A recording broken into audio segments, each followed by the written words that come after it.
crystal glass had shattered across the marble. Everyone stop. Look what she did. Let me help you with that. It was me, but I can't lose this job. Victor Langford did not wait for the truth. Do not stand there like you belong here. Get on your knees, pick up every piece, and remember your place. And remember why people like you belong beneath people like me.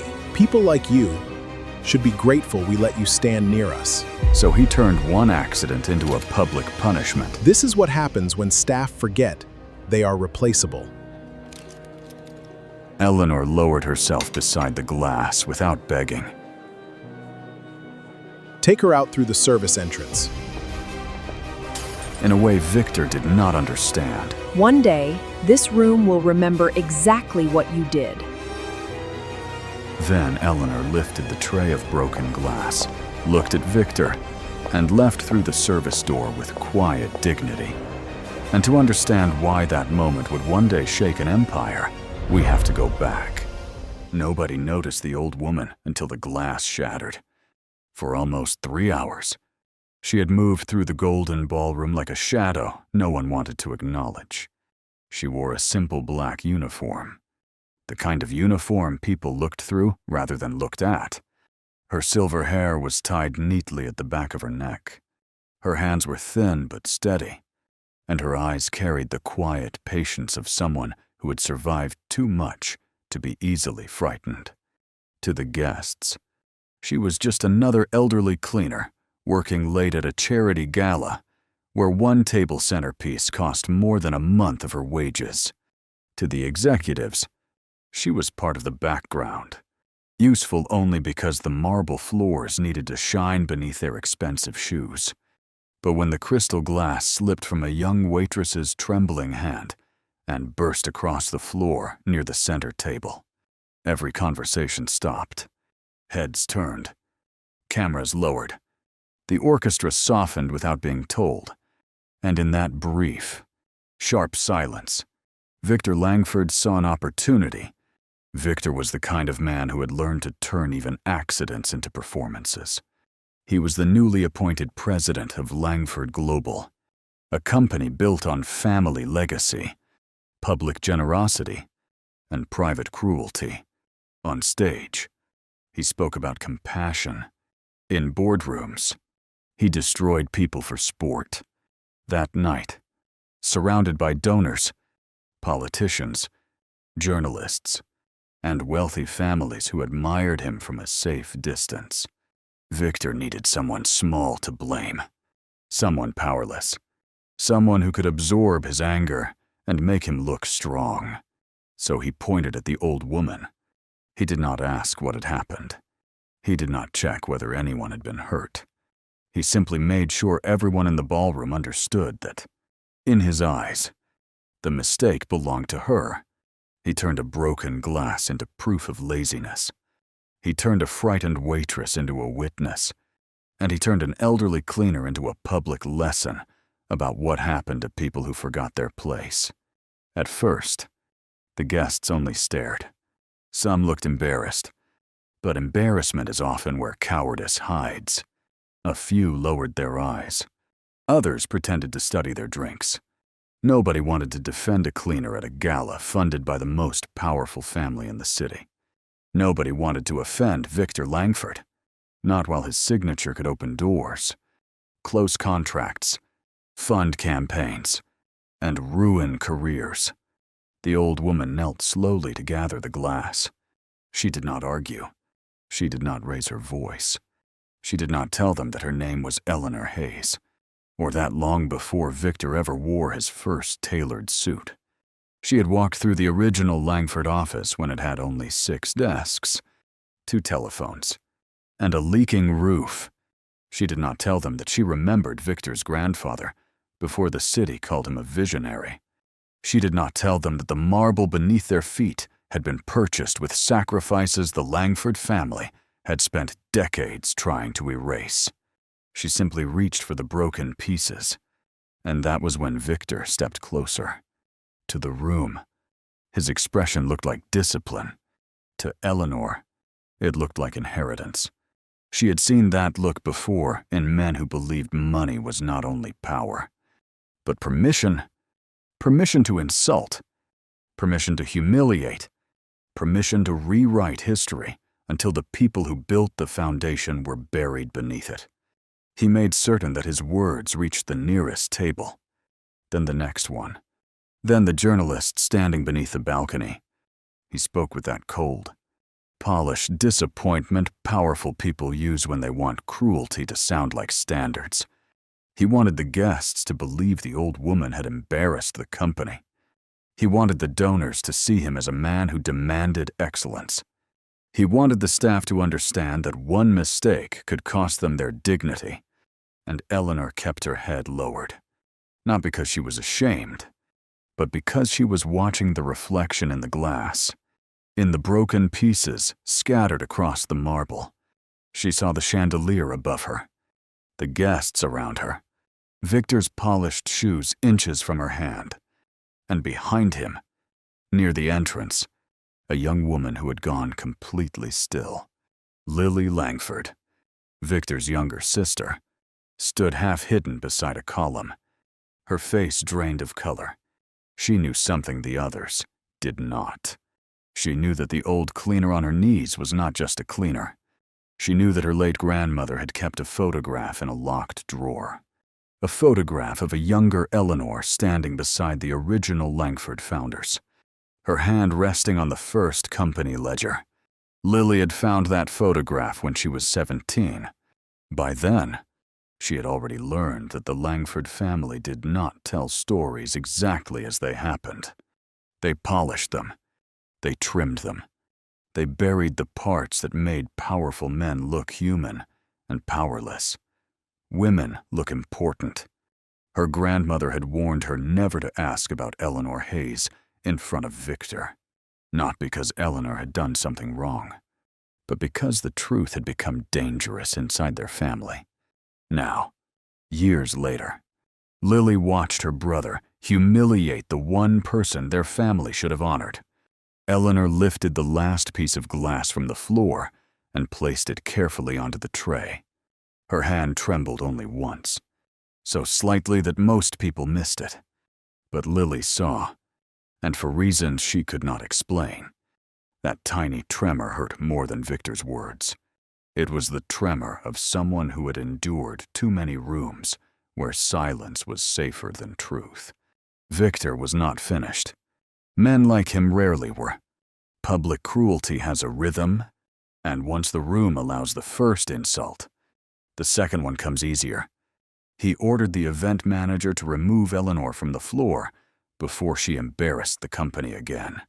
He said it as if the company belonged entirely to him, as if every name on the walls, every donation plaque, every ribbon-cutting photograph had led inevitably to his authority. He wanted the old woman escorted out through the service entrance, away from the donors, away from the cameras, away from the polished story he was trying to sell. But Eleanor did not move immediately. For the first time that night, she looked up. There was nothing dramatic in her expression. No anger, no plea, no performance. Her eyes simply met Victor's. And for one brief second, his confidence faltered. He did not know why. He could not have explained it. The old woman was smaller than him, poorer than him, older than him, and publicly cornered by him. By every visible measure, he had already won. Yet there was something in her stillness that felt less like defeat and more like memory. Then she lowered her gaze again and allowed the event manager to guide her toward the back corridor. The gala resumed, but not completely. Music returned. Conversations restarted. Silverware touched porcelain. Yet something had shifted in the air. People laughed a little too loudly. The journalists whispered behind their hands. The young waitress cried silently near the kitchen doors. Lily remained beside the column, feeling the old photograph burning in her mind like evidence she had been too afraid to use. Victor returned to the stage 20 minutes later to deliver the speech he had prepared.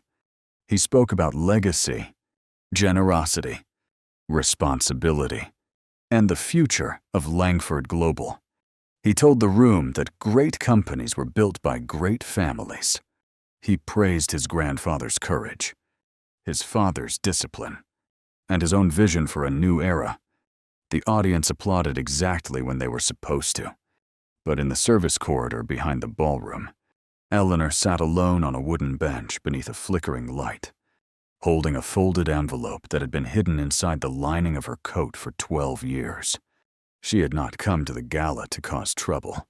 In truth, she had almost not come at all. At 74, Eleanor had grown used to living quietly.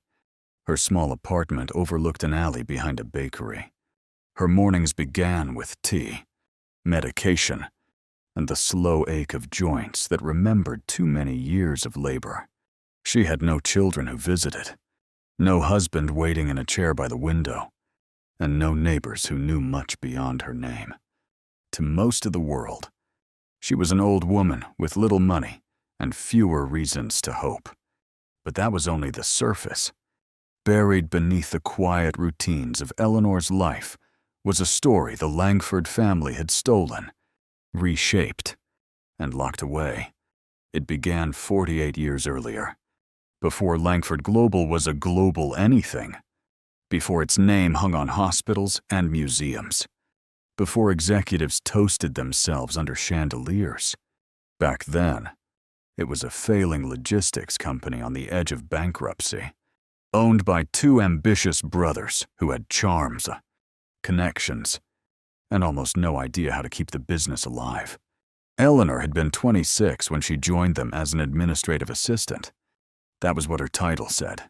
In reality, she became the person who understood the accounts, negotiated with suppliers, calmed angry drivers, repaired broken schedules, and stayed long after midnight, building systems no one else had the patience to build.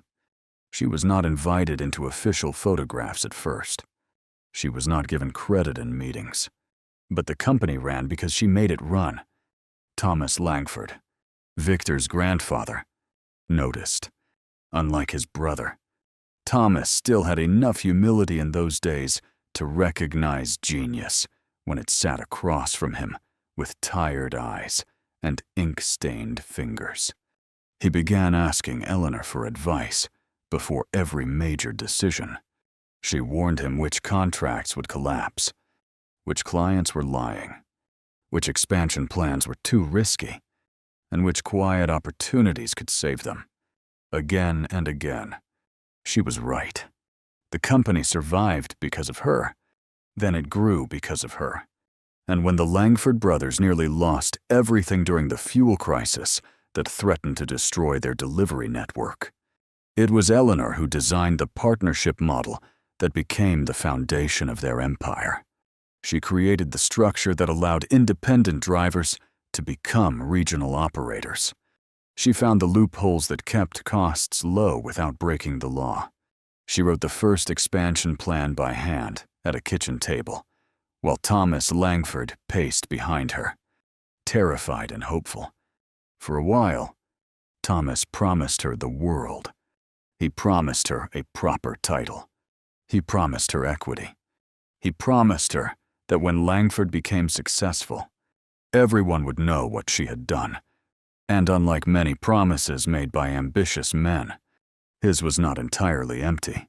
In 1981, behind closed doors and against his brother's objections, Thomas signed an agreement granting Eleanor 12% ownership in the company if her restructuring plan succeeded over the next 5 years.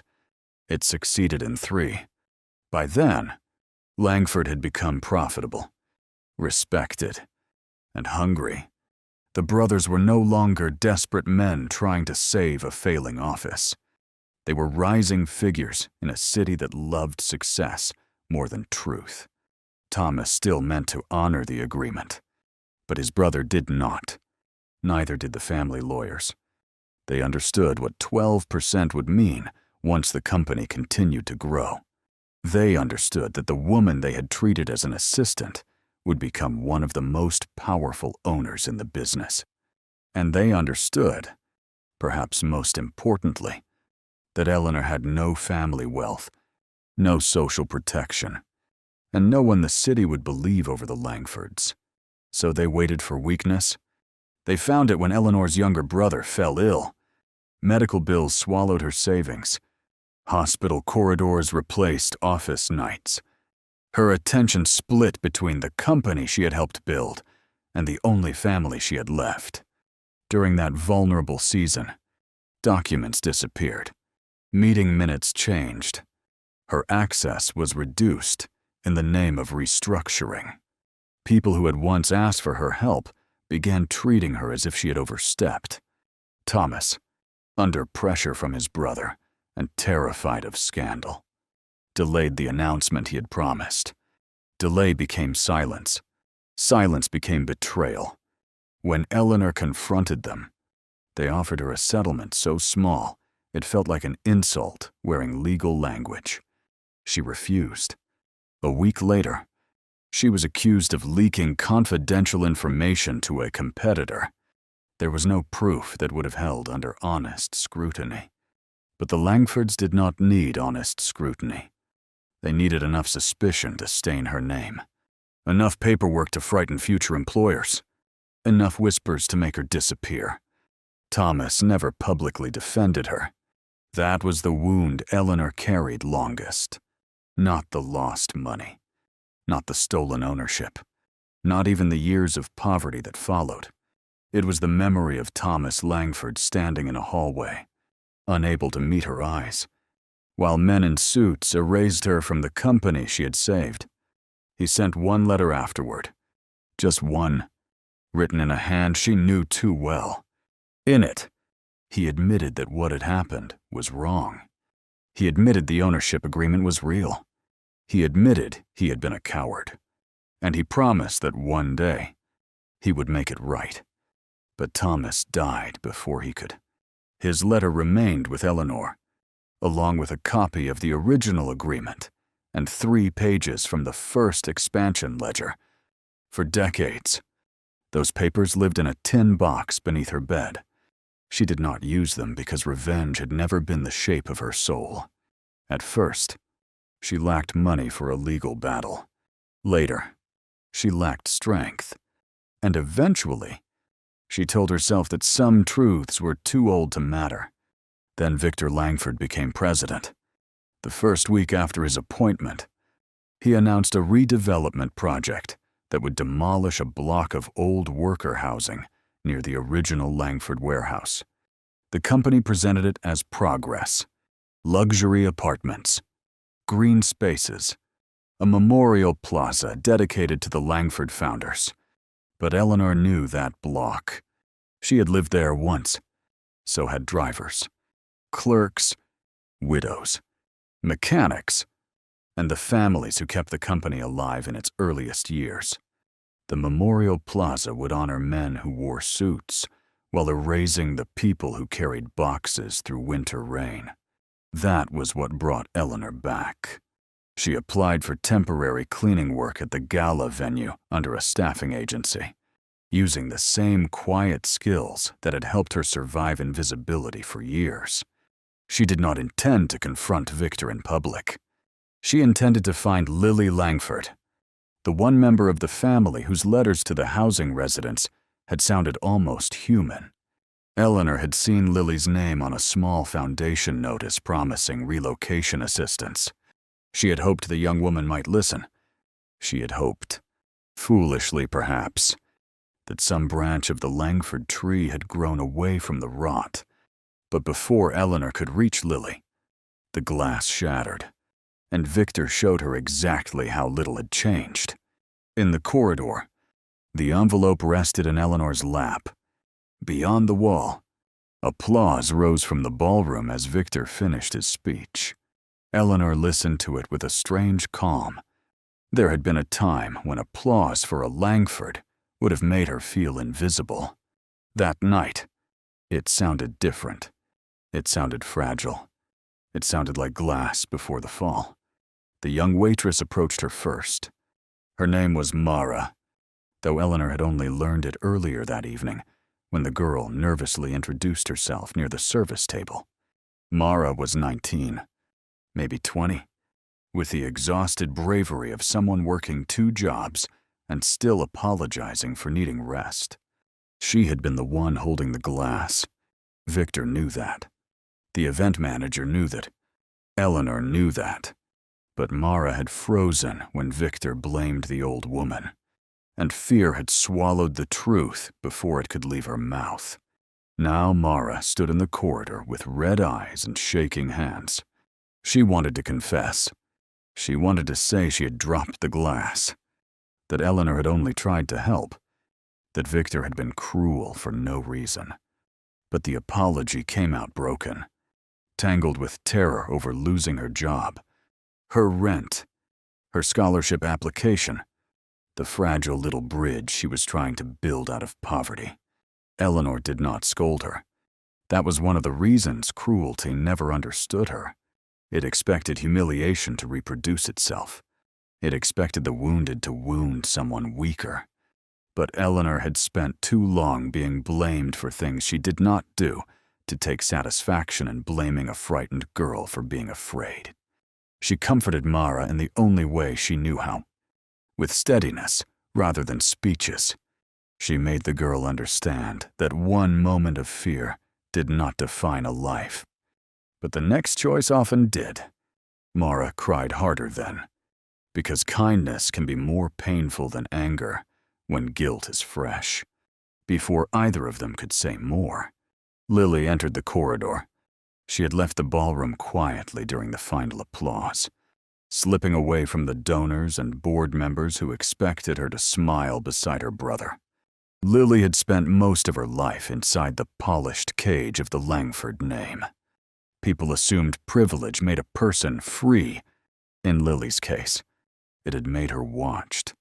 Every choice was measured against reputation. Every friendship was questioned. Every opinion that challenged the family line was treated as youthful weakness. Even after she was grown, she had never been as bold as she wanted to be. That was the truth she hated most about herself. When her grandmother died, Lily found the photograph of Eleanor, the old ledger copy, and a note written in trembling handwriting that warned her the family owed a debt it had never paid. She had tried asking her father about it once. His face hardened so quickly that the question died in the room. After that, Lily learned the family rule. Some doors stayed closed because too much money was stacked against them. But seeing Eleanor on her knees in the ballroom had broken something in her. Not dramatically, not all at once, more like a thread snapping inside a fabric already worn thin.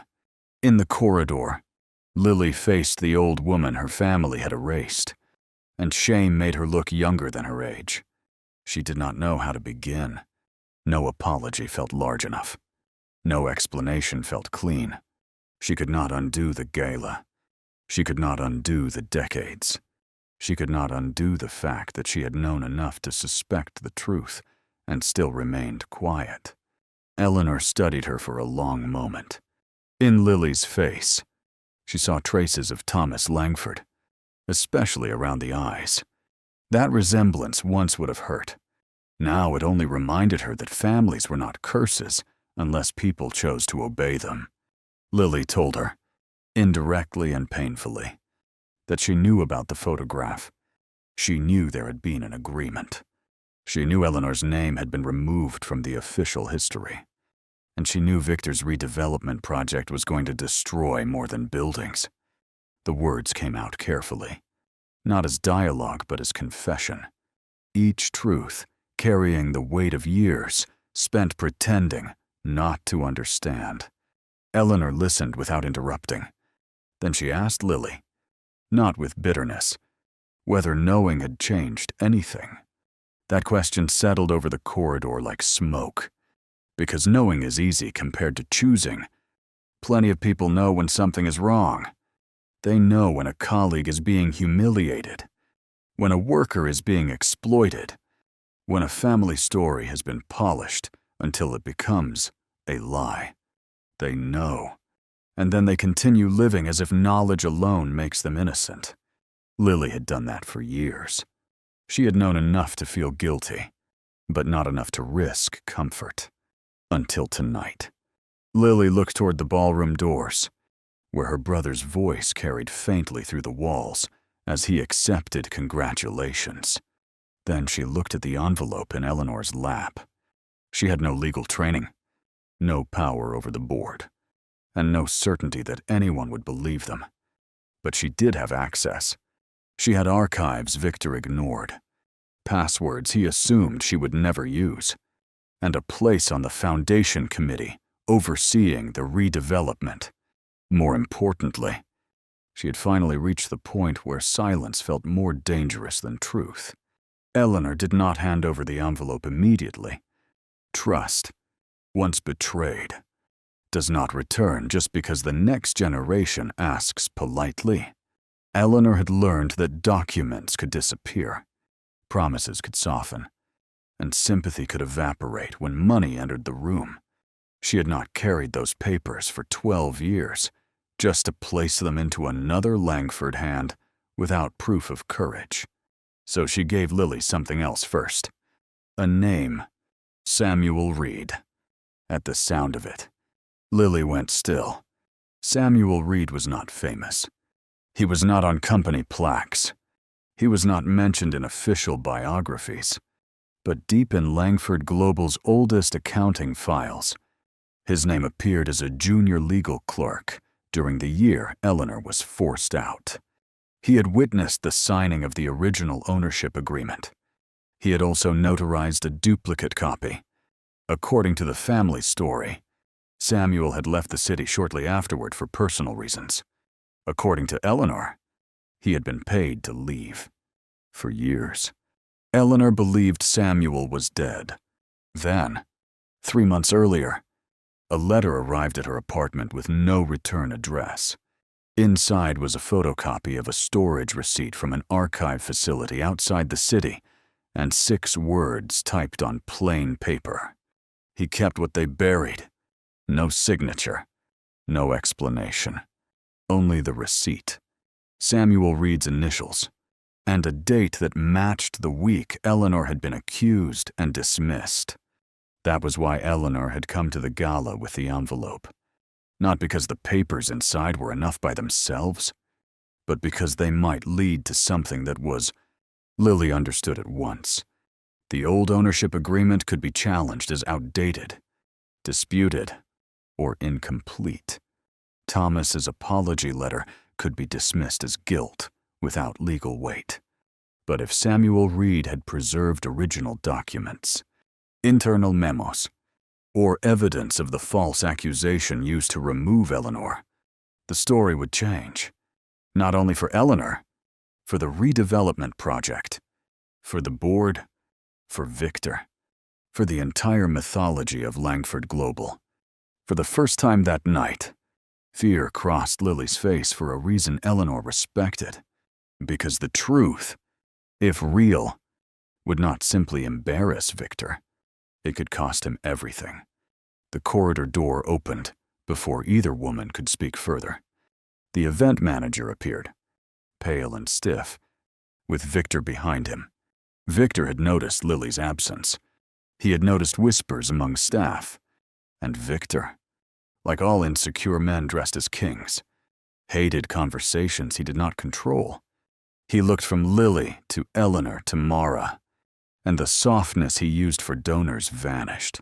There, away from cameras, the polished president became what he truly was, a man furious that someone beneath him still had the nerve to exist after being dismissed. He ordered Mara back to work. He reminded the event manager who paid the venue's contract. Then he turned his attention to Eleanor. He wanted her removed from the building immediately. Not after the shift. Not after paperwork. Immediately. He spoke of trespassing, liability, incompetence, and reputation. Every word was chosen to make cruelty sound administrative. Lily tried to intervene, But Victor cut her down with the ease of long practice. He had spent years training her to doubt herself, to soften her objections, to let him speak first and last. In public, he called it protecting the family. In private, it was domination. That night, however, something had changed. Lily did not retreat as quickly as she once had. Victor saw that change, and his anger sharpened. He warned Eleanor that people like her often mistook proximity to wealth for importance. He wanted the old woman to understand that cleaning a ballroom did not give her the right to stand in one. He wanted Lily to understand that compassion for staff was one thing, but challenging him in front of them was another. Most of all, he wanted to crush whatever invisible thread had formed between them before it became strong enough to pull a secret into the light. Eleanor rose slowly from the bench. Age had taken speed from her, but not presence. She stood with the envelope in one hand and the kind of silence that made Victor talk more than he should. He threatened her with the staffing agency. He threatened her with security. He threatened to make sure no reputable venue hired her again. And with each threat, Lily's face changed, because she was beginning to understand that Victor's cruelty tonight was not an accident. It was his nature. The only difference was that tonight, the victim had a name connected to a buried crime. Eleanor did not reveal the envelope. Not yet. She only told Victor, in a calm, indirect way that chilled him more than anger would have, that men who built their confidence on locked rooms should be careful when old keys still existed. Victor laughed because he had to. In front of the event manager, in front of Lily, in front of the young waitress still trembling by the wall. He needed the sound of laughter to prove he was not afraid, but his eyes had changed. He had heard something in Eleanor's words, not enough to understand, enough to worry, and worry, in a man like Victor, always became punishment. By midnight, Eleanor had been dismissed from the temporary staff list. Mara had been warned that any further discussion of the glass incident would be treated as insubordination. The event manager had been pressured to sign a report, claiming Eleanor acted aggressively after being corrected. Lily was escorted back to the family car under the excuse that the night had been stressful, and Victor returned home convinced he had contained a small problem before it became visible. He was wrong. The next morning, the first video appeared online. It had been recorded by someone at a donor table near the center of the ballroom. The angle was unsteady. The audio was imperfect, but it showed enough. It showed Victor standing over an elderly cleaner. It showed the broken glass. It showed the room's silence. It showed the president of Langford Global speaking to a woman old enough to be his grandmother, as if dignity were something she had not earned. By noon, the clip had spread. By evening, the company's public relations team had written 3 different versions of regret, none of which admitted fault. Victor approved the coldest one. It described the incident as an unfortunate misunderstanding during a busy charity event. It praised the staff. It reaffirmed Langford Global's commitment to respect. It did not mention Eleanor by name. That omission was deliberate. Victor believed unnamed people faded faster, but Lily knew better now. Names were where buried stories began to breathe. That night, while Victor argued with advisors in the main house, and their father avoided involvement with the practiced helplessness of a retired patriarch, Lily entered the private archive beneath the old Langford estate.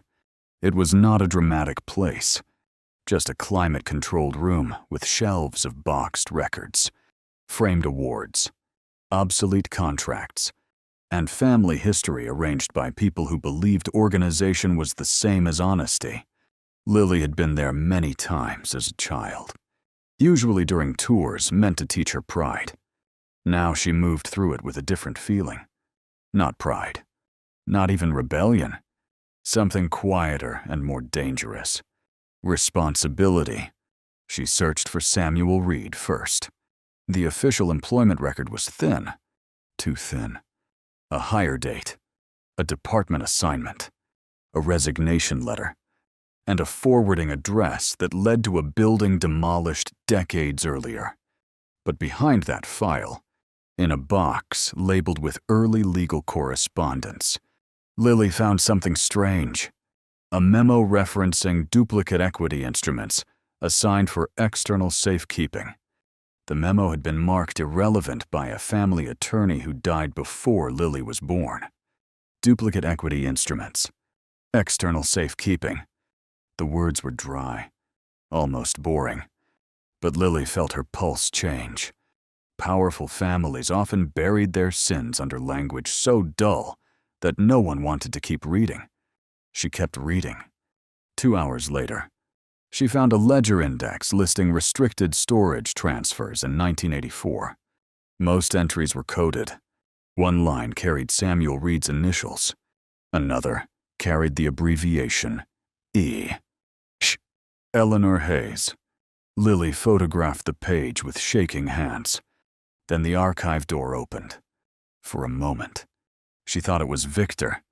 Her body reacted before her mind did. Shoulders tightening, breath stopping. But it was not her brother. It was Mrs. Calloway, the estate housekeeper. A woman in her late 60s who had worked for the family since Lily was a child. Mrs. Calloway had the unnerving calm of someone who had spent decades hearing secrets through walls and pretending the silver needed polishing. She looked at the open boxes. She looked at Lily's phone. Then she closed the door behind her. Lily expected a warning. Instead, Mrs. Calloway told her that her grandmother had once asked the same questions. Not openly, never openly, but near the end of her life, when illness loosened the family's grip and regret began slipping through. Lily's grandmother had searched for a woman named Eleanor. She had believed Thomas Langford died with a debt on his conscience. She had believed the company's foundation was not clean. And she had left instructions with Mrs. Calloway in case Lily ever came looking. From a locked cabinet behind old linens, Mrs. Calloway retrieved a small envelope sealed with wax that had cracked from age. Inside was a key. Not a metaphorical key. Not a symbolic keepsake. But a real brass key attached to a paper tag bearing the name of an archive facility outside the city. The same facility from Eleanor's mysterious receipt. Lily stared at it, feeling the story rearrange itself around her. The past was no longer a rumor, no longer a photograph, no longer a guilt her family could wave away. It had a location. It had a key. It had been waiting. Mrs. Calloway did not ask Lily what she planned to do. Perhaps she already knew. Perhaps old houses teach certain women that justice rarely arrives through official channels. Before leaving, she only warned Lily that Victor had ordered the archive access logs reviewed after the gala. He was frightened, whether he admitted it or not. And frightened men with power did not merely defend themselves. They struck first. By morning, Victor did. Eleanor woke to pounding on her apartment door. The building hallway smelled of damp plaster and old cooking oil. Her kettle had just begun to whistle. She moved slowly, one hand against the wall, already sensing before she opened the door that the world outside had changed. 2 representatives from the staffing agency stood there, joined by a man in a gray coat who introduced himself as a legal consultant for the venue. Their faces held the stiff discomfort of people paid to deliver harm politely. They informed Eleanor that a formal complaint had been filed against her. She had allegedly behaved aggressively toward a company executive after causing disruption at a private event. She had allegedly refused instructions. She had allegedly made threatening remarks until the matter was reviewed. She would be removed from all agency assignments. The words fell into the apartment like old dust. Eleanor had heard versions of them before. Allegedly, disruption, threatening, review. Words that powerful people used when they wanted a lie to wear shoes and walk into official records. She did not argue at the doorway. She did not beg them to reconsider. She only asked for a copy of the complaint. The legal consultant hesitated, then provided a printed notice with Victor Langford's name buried beneath formal language. Eleanor accepted it with a politeness that made the young staffing representative look ashamed. After they left, Eleanor sat at her kitchen table and read the notice twice. Then she laughed once, softly and without humor. Victor had made the same mistake his grandfather's brother made decades earlier. He believed that if he accused her first, the world would stop listening. He believed that paperwork could turn cruelty into truth. He believed an old woman living alone would be too tired, too poor, and too afraid to fight. And maybe she had been, once. But age does strange things to fear. It weakens the body. Yes, but sometimes it also strips away the illusion that there is still too much to lose. Eleanor had lost her career, her reputation, her brother, her home, and half a lifetime of recognition. What remained was not weakness. It was clarity. She took the tin box from beneath her bed. Inside were the old papers, wrapped in cloth and handled with the reverence of scars. The agreement, Thomas's letter, the ledger pages, newspaper clippings from Langford's rise, a photograph of Eleanor at 26, standing in front of the original office with sleeves rolled to her elbows and exhaustion hidden behind a smile. She had not looked at that photograph in years. The young woman in it seemed almost like someone she had failed to protect. For a long time, Eleanor had believed justice meant returning to that young woman and giving her back what was stolen. Now she understood justice meant something larger. It meant stopping Victor before he erased another community, another worker, another inconvenient truth beneath the shine of a new memorial plaza. Her phone rang just before noon. It was Lily. Her voice carried the strain of someone who had not slept. But beneath it was resolve. She had found the archive key. She had found references to Samuel Reed. She believed the storage unit still existed. But Victor had begun watching her movements. If she went alone, he would know. If she used a company car, he would know. If she requested records formally, he would bury them before sunset. Eleanor listened, then looked toward the window where rain had begun tracing crooked lines down the glass. For 48 years, Langford men had traveled in private cars, while others walked through storms for them. The thought almost made her smile. She agreed to meet Lily near the old bus depot 2 miles from the archive facility. Not at the estate, not at a company office, not anywhere Victor controlled. At the bus depot, a place for people who still understood what it meant to carry their own bags. And by the time Eleanor buttoned her coat, placed the envelope inside, and stepped into the rain, the story Victor thought he had ended in a ballroom was already moving beyond his reach.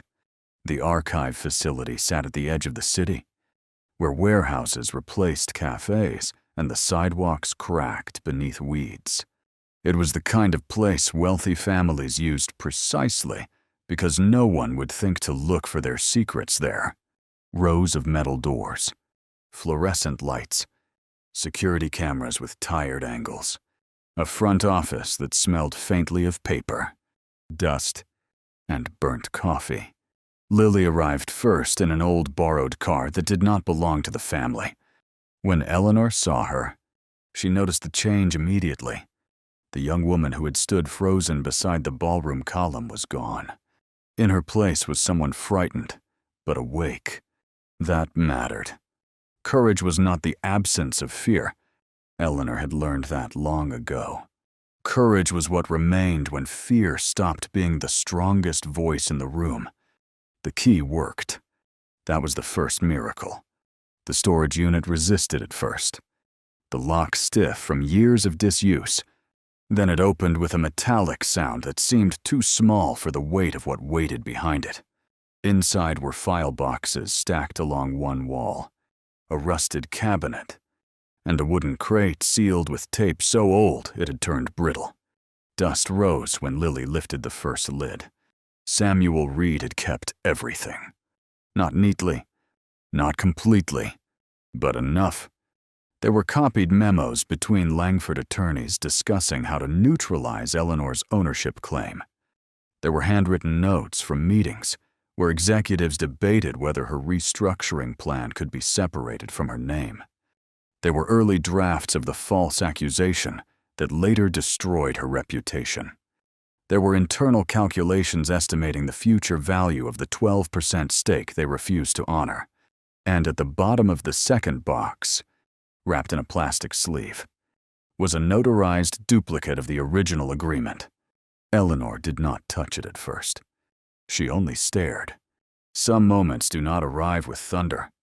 Some arrive quietly. So quietly the heart does not know whether to break or heal. For nearly half a century, Eleanor had carried the truth inside her body like an old injury. She knew what had happened. Thomas knew. The men who betrayed her knew. But knowing without proof had made her memory feel like a locked room no one else could enter. Now the room was open. Lily began crying before Eleanor did. That was the strange thing. The young Langford cried first, not from guilt alone, but from the shock of seeing the family myth collapse in paper form. Wealth had taught her that history was something displayed in frames. These boxes taught her that history was also something hidden in storage units by frightened clerks who could not stop a crime but could refuse to let it vanish. Samuel Reed had left a statement too. It was dated 21 years earlier, written after he learned he was ill. In it, he confessed that he had been pressured to help bury Eleanor's ownership agreement.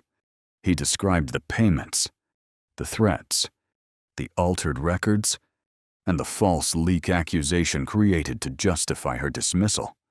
He admitted his own cowardice without trying to decorate it.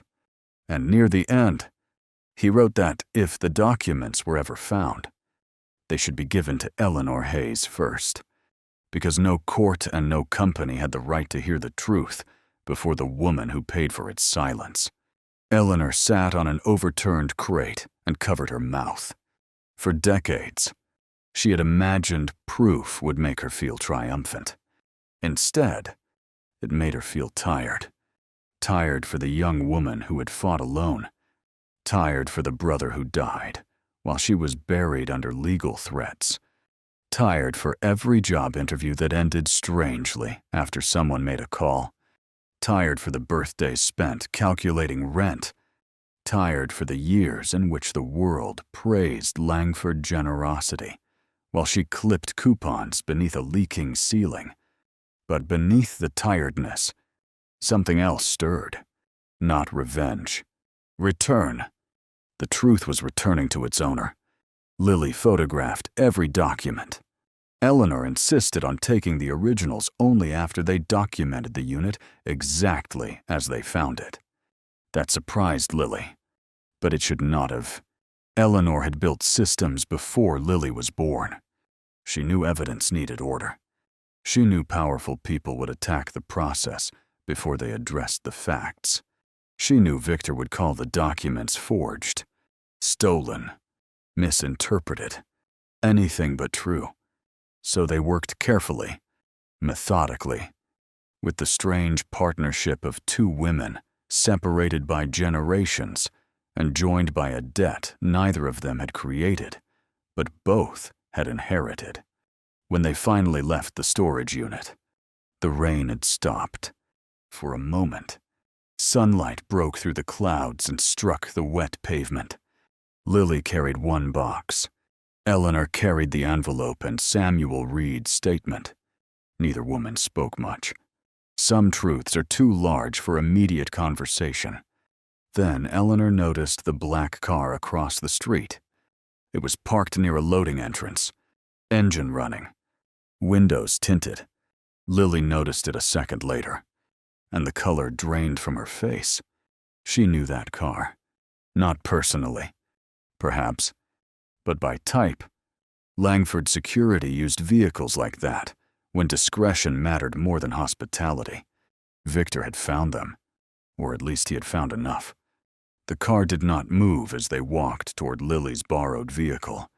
That was worse somehow. It did not need to chase them. It only needed to watch, to record, to remind them that power had eyes. Lily fumbled with the keys. Eleanor kept her pace steady.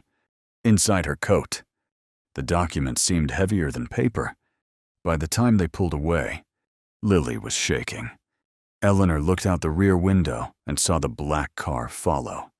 For several miles, the city passed in fragments. Wet streets, gray buildings, pedestrians with umbrellas, buses sighing at curbs. Lily wanted to panic, and Eleanor could feel it. The girl had grown up around power, but not against it. There is a difference. Being near powerful people can make someone believe power is invincible. Eleanor knew better. Power made mistakes when it got arrogant. It overreached. It assumed fear would do its work forever. She instructed Lily to drive not to a lawyer's office, not to the estate, not to Eleanor's apartment, but to Street, Agnes Community Center. Lily glanced at her, confused.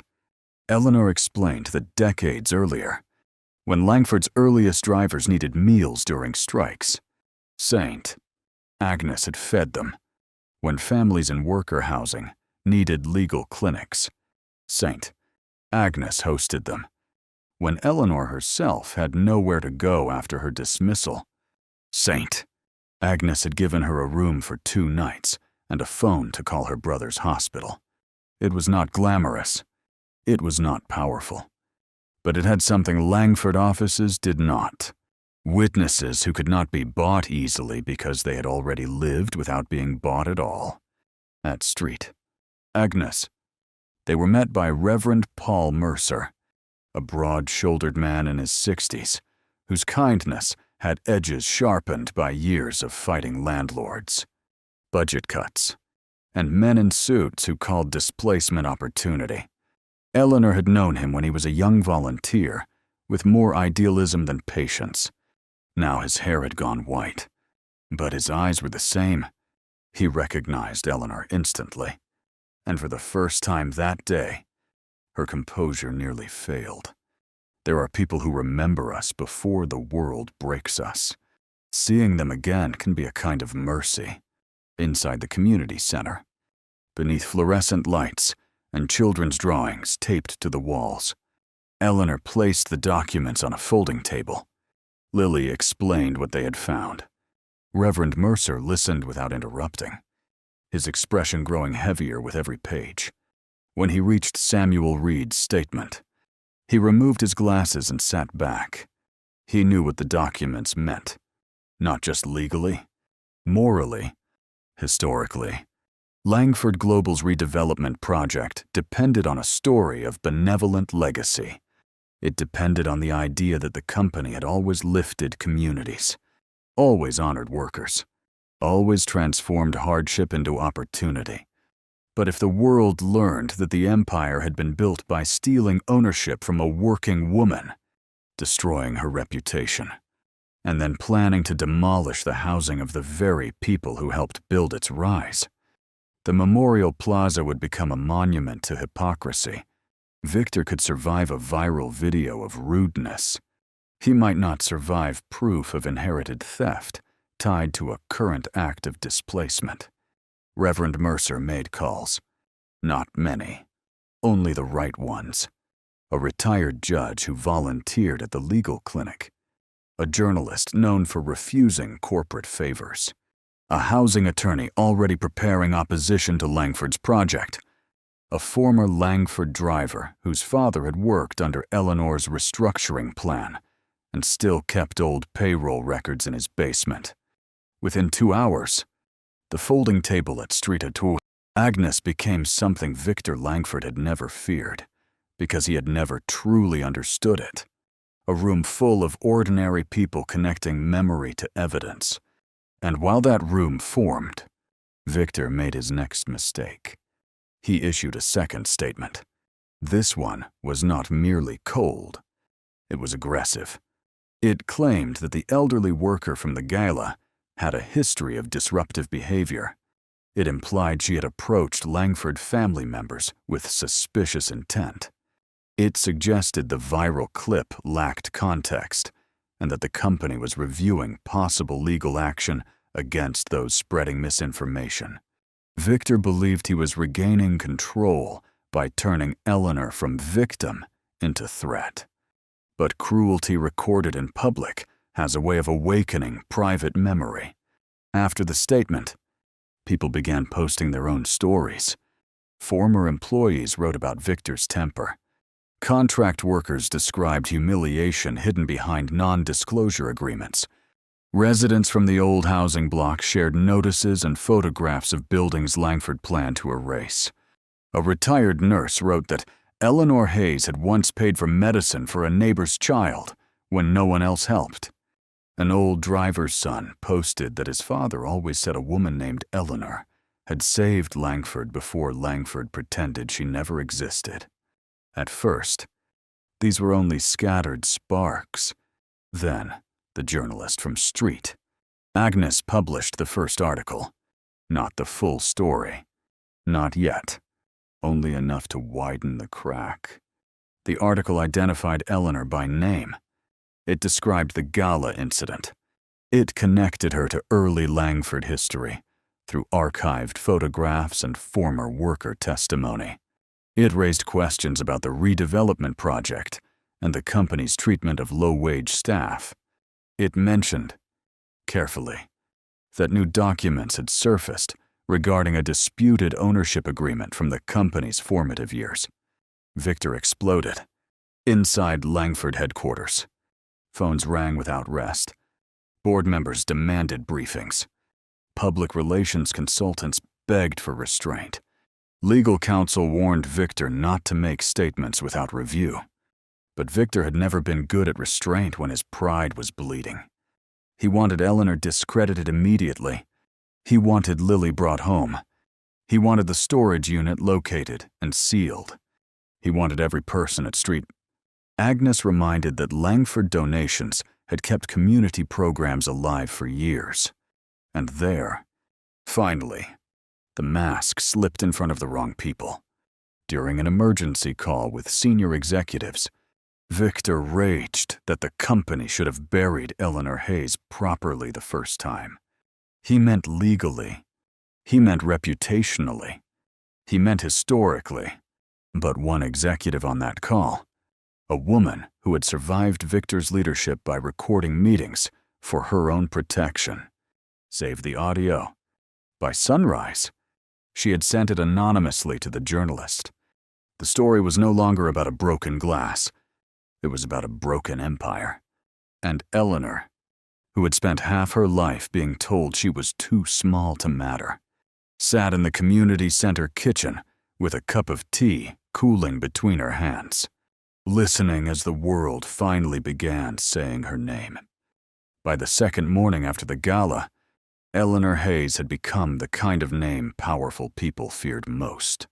A name they had once erased, now spoken by strangers who wanted to know why.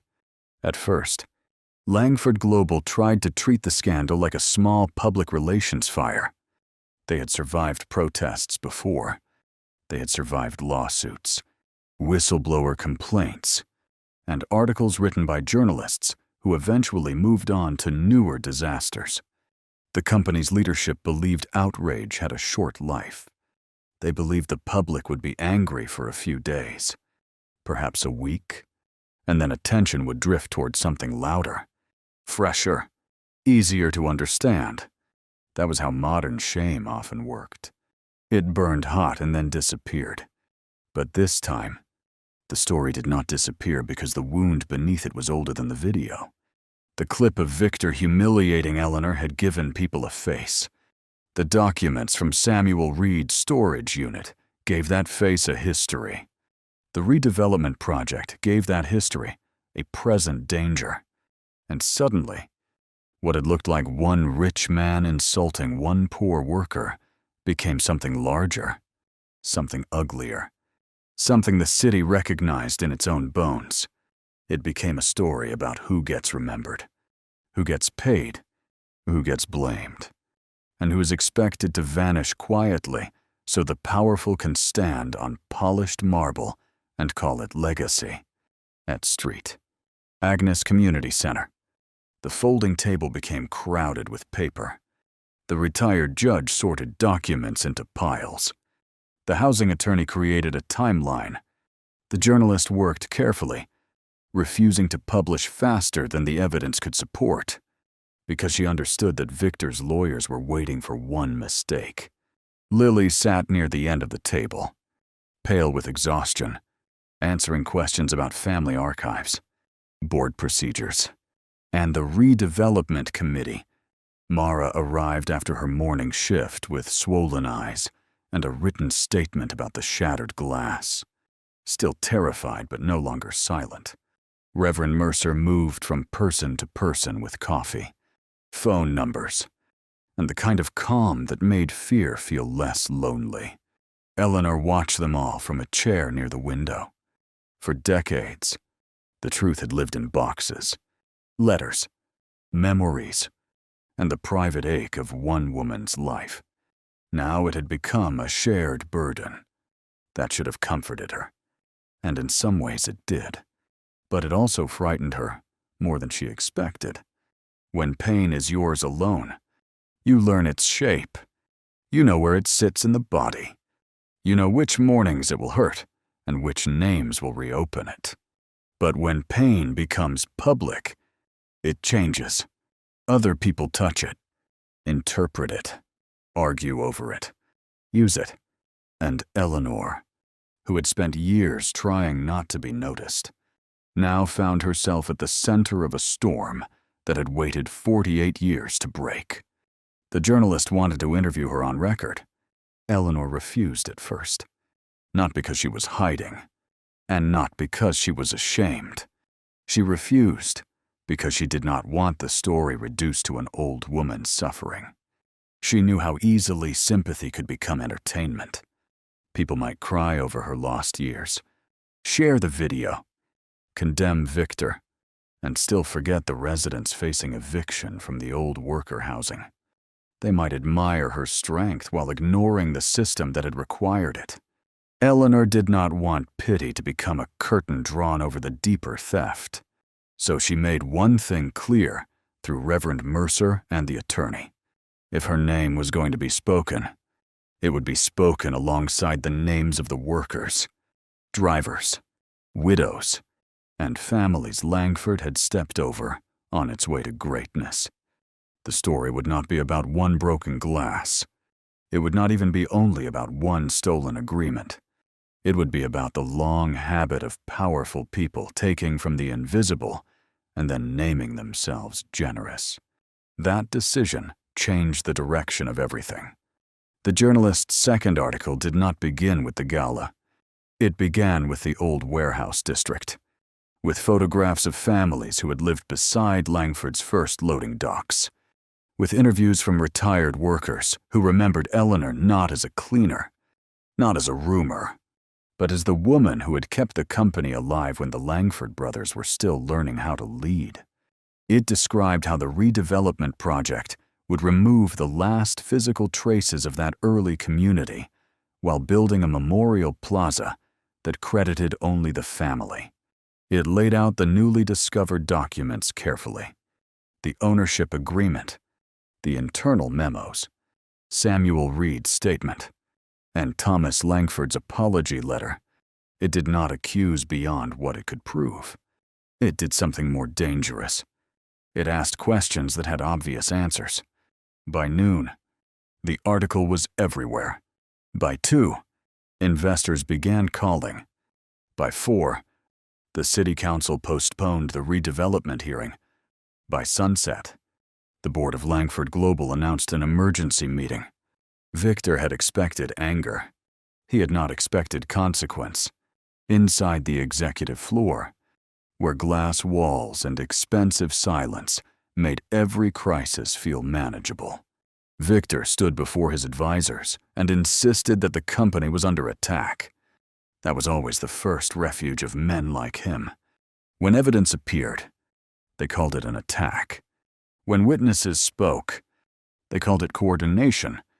When the truth threatened power, they called the truth dangerous. He wanted private investigators assigned to Eleanor, to Mara, to Reverend Mercer, to the journalist, and even to Lily, especially to Lily. His sister's betrayal burned worse than the article because it came from inside the family walls. But the company lawyers were no longer as obedient as he expected. They had read enough to understand the risk. If the documents were authentic, the company faced not only reputational damage, but a potential ownership claim tied to decades of unpaid value. Even if legal limitations complicated the matter, the moral and financial exposure was enormous. Worse, the false accusation against Eleanor could open questions about fraud, concealment, and deliberate destruction of records. The lawyers did not say all of that in dramatic terms. Lawyers rarely need drama when fear is already in the room. They simply advised Victor to stop speaking publicly, preserve all records, and avoid contacting witnesses. Victor heard disloyalty in every word. His father, Charles Langford, joined the meeting remotely from the family estate. Charles had spent his life benefiting from the empire his father and uncle left behind, while perfecting the art of distance. He never denied wrongdoing directly. He preferred fog. He preferred phrases about complicated times, unclear memories, and decisions made by previous generations. He had taught Victor that family survival mattered more than family honesty. Yet even Charles sounded unsettled now, because the scandal had reached backward into a past he had spent years refusing to examine. Lily listened from street. Agnes, as the board secretary, forwarded notice of the emergency meeting to all voting members and foundation representatives. Her name remained on one committee list because Victor had not yet removed her formally. That small oversight mattered. It meant she could attend. It meant she could speak.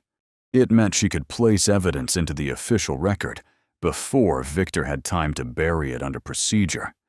The retired judge understood the importance immediately. He explained that public outrage could pressure a company, but official records could trap it. If Lily entered the documents into the board proceedings, Victor could no longer claim later that the allegations were merely rumors from outside agitators. The company would have been notified. The directors would have a duty to respond. Silence would become complicity. Delay would become evidence of intent. Lily looked at the documents, then at Eleanor. All her life, she had been told that the Langford name was a responsibility. She was only beginning to understand that responsibility did not mean protecting the name from shame. It meant protecting the truth from the name. The board meeting was scheduled for the next morning. That night, Victor went to the family estate. He did not go to rest. He went to control. The estate sat behind iron gates on a hill above the city, surrounded by old trees and older secrets. From the outside, it looked like permanence made stone. Inside, it was a museum of selective memory. Portraits of Langford men lined the hallways. Awards filled glass cases. Photographs of ribbon cuttings and hospital wings and scholarship ceremonies covered the walls. There were no photographs of Eleanor Hayes. No photographs of the drivers who slept in trucks during the company's first winter. No photographs of the clerks who worked unpaid overtime to save accounts. No photographs of the worker housing now marked for demolition. Victor found Lily in their grandmother's old sitting room. She had returned only to collect the last items her grandmother had left behind, including the photograph of Eleanor at the original office. Mrs. Calloway had warned her that Victor was in the house, but Lily stayed. Running had protected the family's life for too long. Victor entered with the quiet rage of someone trying not to break furniture. He had always known how to make a room smaller. As children, he had done it with mockery. As adults, he did it with money, titles, and threats disguised as concern. He told Lily that she was being manipulated by people who hated success. He told her Eleanor was using her guilt. He told her the documents were probably incomplete, stolen, or misunderstood. He told her that if she helped damage the company, thousands of employees could suffer, families could lose income, and charities could lose funding. It was a clever argument, because it borrowed the language of responsibility. But Lily saw the emptiness underneath. Men like Victor often hide behind the innocent people connected to their power. They harm workers, then claim workers will suffer if anyone exposes them. They take from communities, then warn that communities cannot survive without their donations. They build a machine on injustice, then accuse anyone who touches the machine of endangering all the people trapped inside it. For years, that argument might have silenced Lily. Not now, she told him, carefully and without the theatrical courage people imagine in such moments, that the company was already damaged, not by Eleanor, not by Mara, not by the journalist. It was damaged by what had been done, and what he was still trying to do. Victor heard only defiance. He stepped closer, lowering his voice, reminding her that the family could cut her off, remove her from committees, challenge her access, and make sure the world saw her as unstable. He wanted fear to return to its old place inside her, and for a moment, it almost did. Lily remembered being 16 and watching Victor destroy a housekeeper's career over a missing watch later found in his own gym bag. She remembered being 23 and seeing him take credit for a foundation program she had built quietly for 2 years. She remembered every family dinner where her objections became jokes, every meeting where he interrupted her until she stopped trying, every warning that kindness made her naive. Fear knew the way back into her body. Then she looked at the photograph in her hand. Young Eleanor stood in front of the old Langford office. Not wealthy, not protected, not famous, but alive with purpose. Behind her, the sign on the building looked crooked. The windows looked dirty. Nothing about the image suggested empire. Yet there was strength in it, a kind of beginning that the portraits in the hallway lacked. Lily realized then that her family had not only stolen Eleanor's ownership, they had stolen the company's better origin. The possibility that Langford could have become great without becoming cruel. Victor reached for the photograph. Lily did not let him take it. That refusal, small as it looked, marked the end of something between them. Victor saw it too. His face changed. Not with grief, but with calculation. If Lily could not be controlled as a sister, she would be handled as a liability. Before dawn, a petition circulated among certain board members, questioning Lily's fitness to participate in the emergency meeting because of alleged emotional involvement with hostile outside parties. Victor's allies moved quickly, but not quickly enough. Mrs. Calloway had spent too many years serving tea to men who underestimated servants. By breakfast, copies of the petition had reached Lily, Reverend Mercer, and the journalist. By 8, the journalist published a brief update stating that Langford Global appeared to be attempting to silence an internal family member connected to documents under review. By 9, the board chair's office was flooded with calls.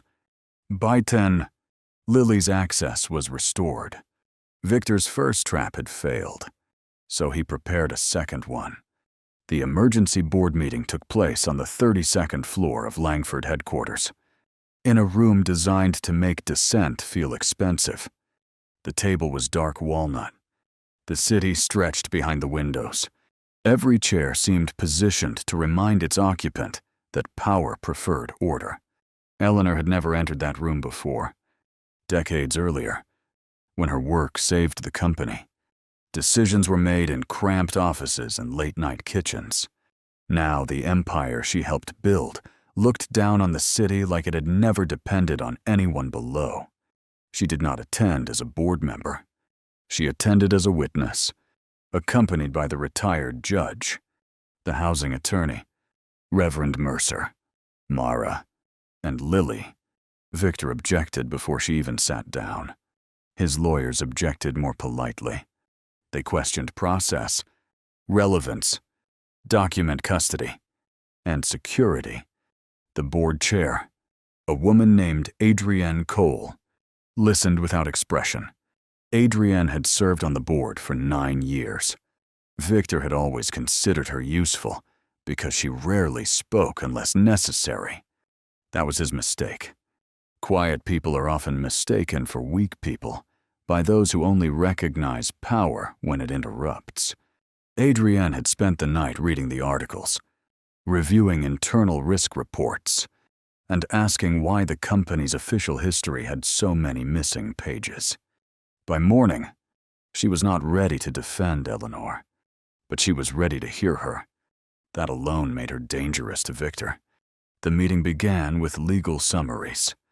Then Victor spoke. He performed concern beautifully. He spoke of protecting employees, preserving shareholder value, respecting due process, and avoiding emotional decisions based on viral outrage. He did not deny that the Gala incident looked unfortunate. He regretted how it had been perceived. He respected the dignity of all workers. He welcomed a review. Every sentence was polished enough to sound humane and empty enough to hold no accountability. Eleanor listened. She had heard polished emptiness before. Then Lily presented the documents. Not dramatically, not with accusation in her voice. She simply entered them into the record one by one.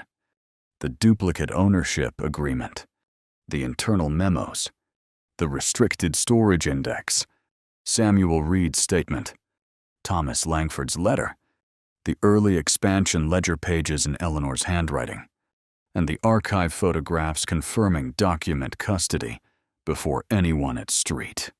Agnes touched the boxes. The retired judge explained the significance.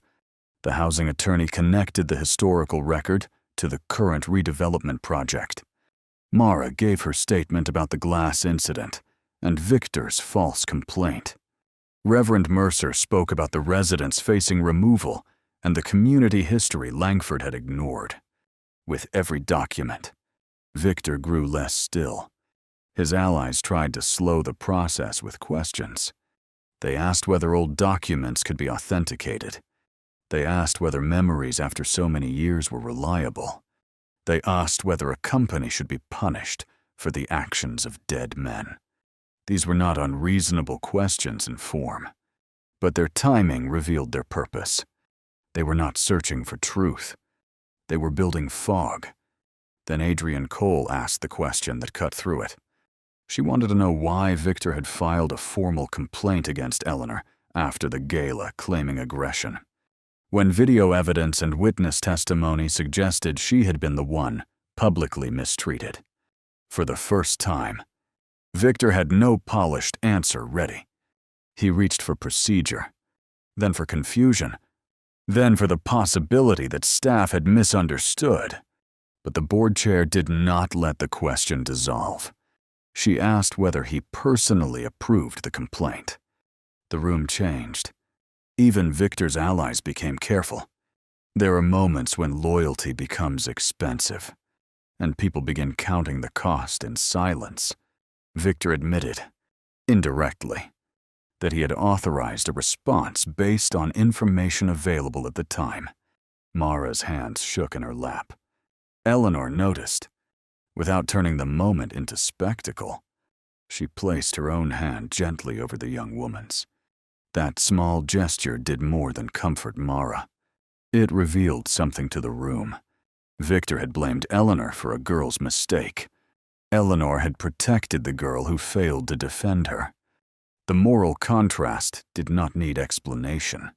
Then the anonymous audio was played.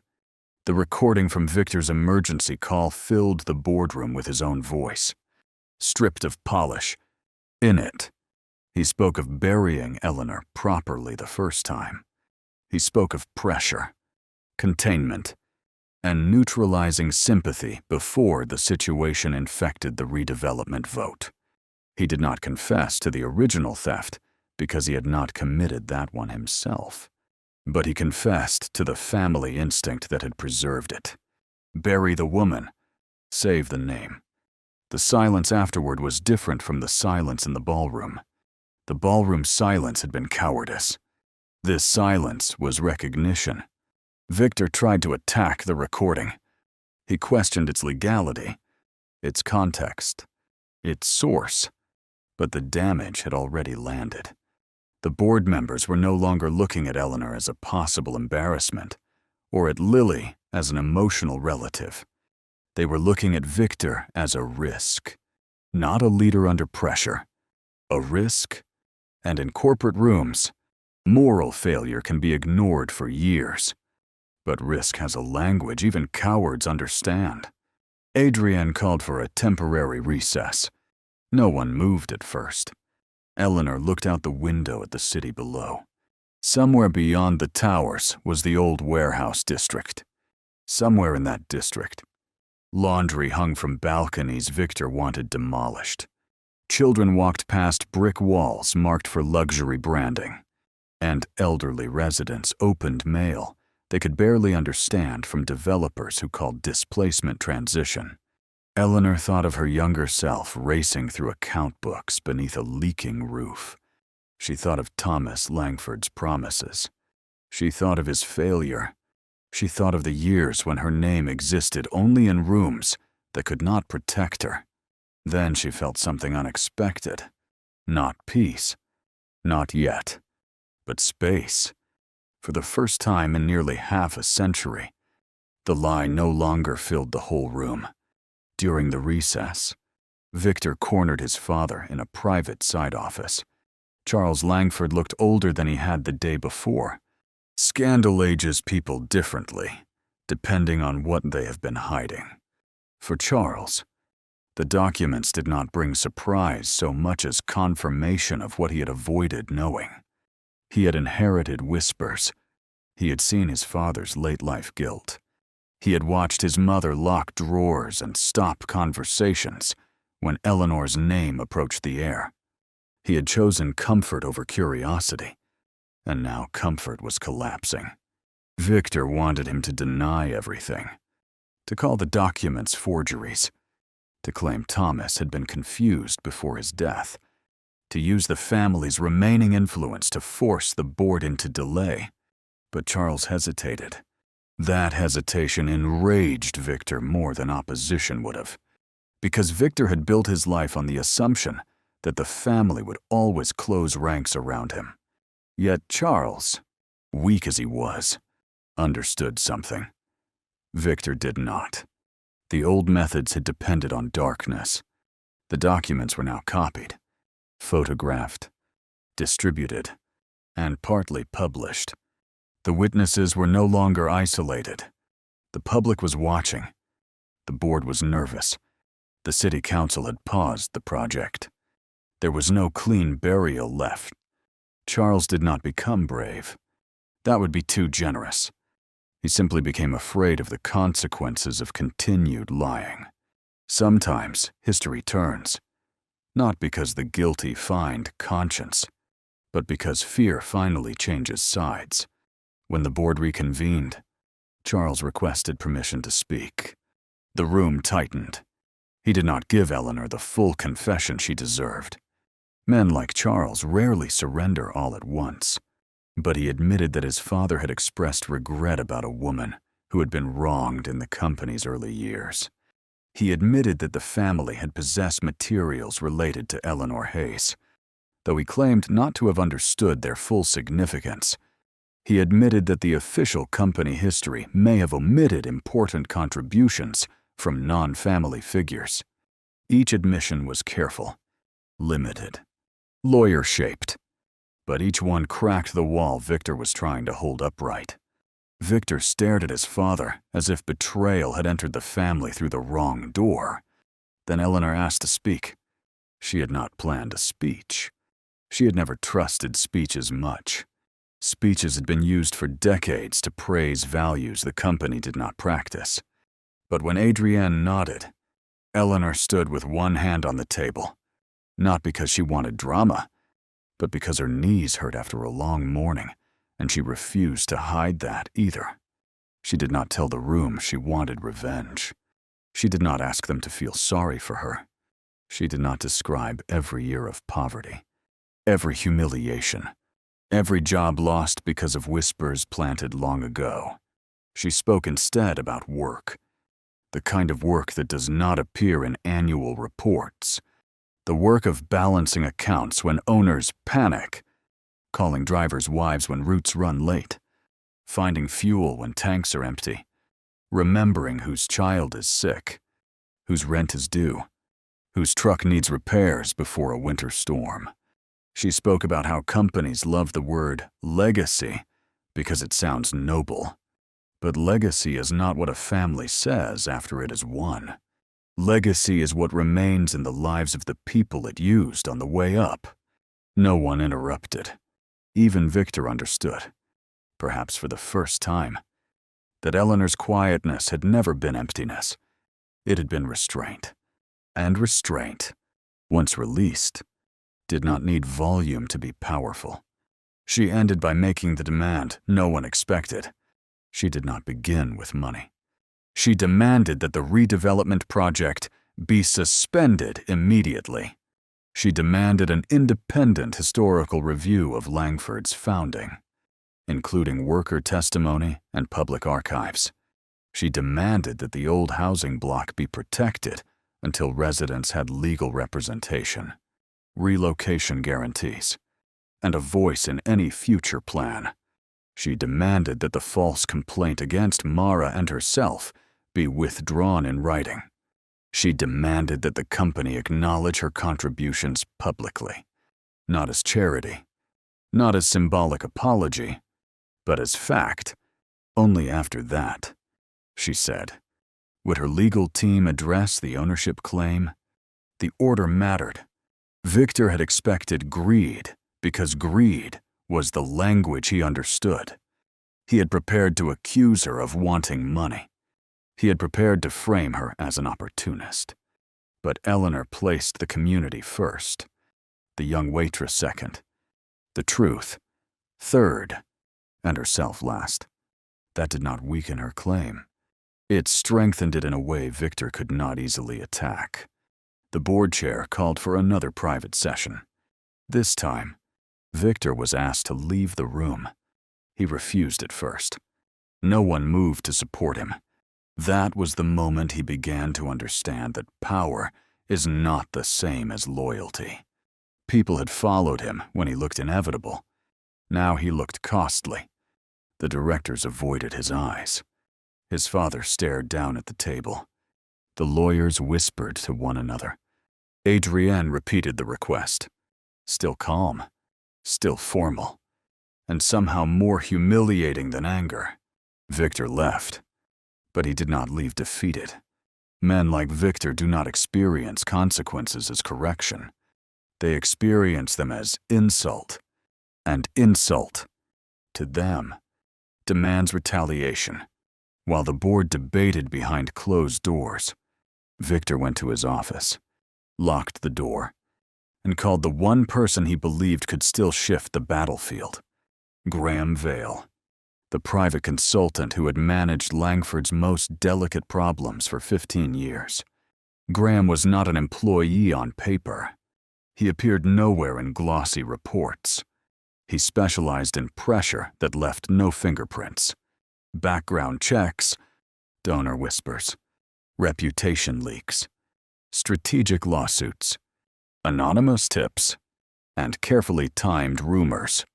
If Victor was the face of inherited arrogance, Graham was the machinery beneath it. Victor wanted Eleanor destroyed before the evening news cycle. Graham listened, then explained that the old methods were dangerous now. Too many people were watching. Too many documents had already been copied. But Victor insisted. He wanted the public conversation shifted from corporate theft to Eleanor's credibility. He wanted people asking why she had waited so long, whether she had financial motives, whether she had been unstable after her dismissal, whether she had manipulated Lily, whether Agnes was using the scandal to stop development. He wanted doubt seeded everywhere. Graham hesitated only once. Then he agreed. By late afternoon, anonymous accounts began posting fragments of Eleanor's past. Some were distorted truths. Some were outright lies. They mentioned her years of unstable employment after leaving Langford. They suggested she had made accusations against employers before. They questioned why she had no close family speaking on her behalf. One post implied that her brother's medical debts had given her motive to fabricate claims. Another used an old court filing from a rent dispute to paint her as irresponsible. The campaign was ugly because it was designed to be ugly, not convincing enough to prove anything, just poisonous enough to make casual observers pause. For Eleanor, the cruelty landed in a place she thought had scarred over.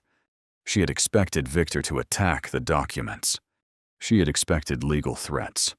She had not expected strangers to pick through the ruins of her life and turn survival into suspicion.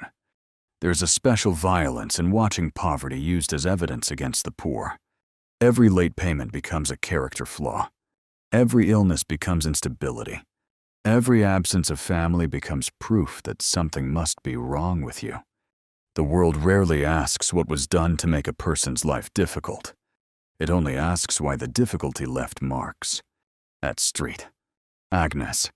Lily found Eleanor alone in the small chapel near the back of the building.